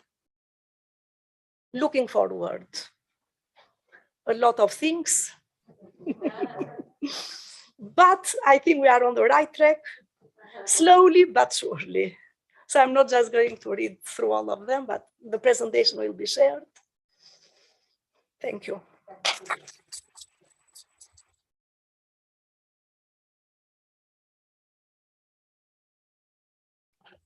Thank you very much for this comprehensive description from your country.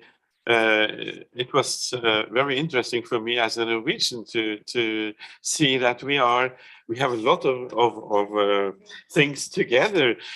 One of the things that we are discussing in Norway for the time being is that the second language ends at level A2, and how should we encourage students to go abroad with A2? Because everybody cannot do programs in English after Brexit. So this is a huge challenge also in my country. I suppose that's something that you discussed here. Yeah. Questions, maybe 2 questions, Sarah, looking at you. Yes. Or was it crystal clear? No, one there. Marisa. J'ai trouvé très, très intéressante cette présentation, car les 2 projets que vous avez présentés, en réalité, c'est vraiment l'exemple d'une excellente pratique, c'est-à-dire d'abord analyser suivant disons, une orientation spécifique qui est celle du Conseil de l'Europe, les politiques linguistiques. Et après cette première auto-évaluation, pointer 1, 2 points de cette évaluation pour approfondir, agir et obtenir des résultats.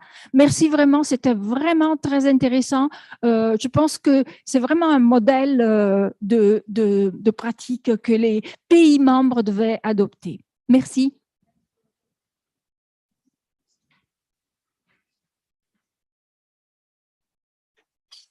José. I just want to say that you have really illustrated what I have been saying. It looked as if we have been discussing this all beforehand, but you were, in fact, almost quoting what I was saying, but illustrating what you've been doing. So I thank you very much for doing this, because I think it's much clearer now that what I have been saying. I must also say that you didn't only sort of participate in the Relang workshops, but my colleagues and I also learned from you, from the cookery books that you gave to us, and I can recommend the Albanian cuisine. And may I say that I would also recommend you to go to Albania, to Tirana. Really, you wouldn't expect this. You think it's a poor country that it's developing still. No, it's a wonderful city with lots of old things to see. So thank you very much for enabling us to do this. Thank you.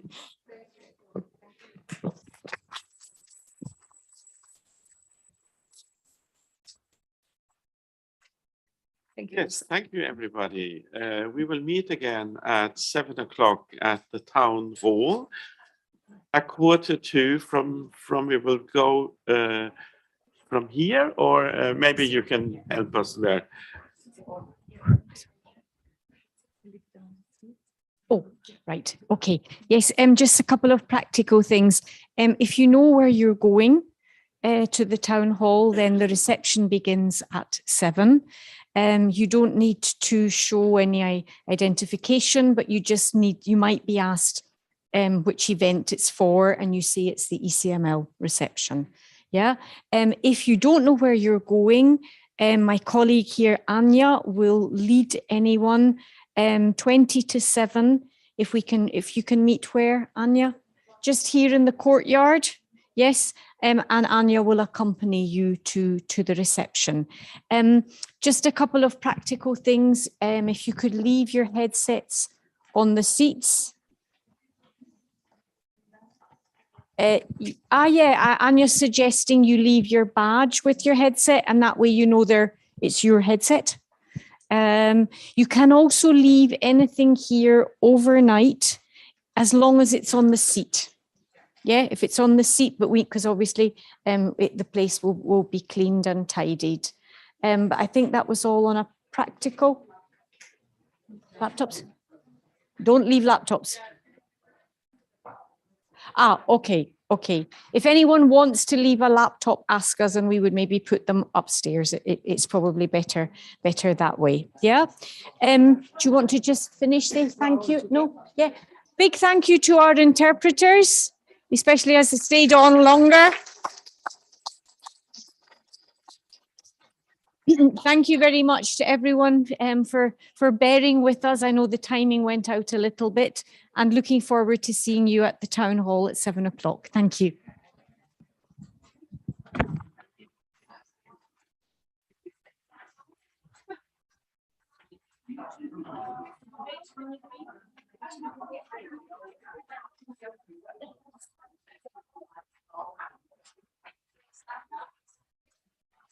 Huh? Unfortunately,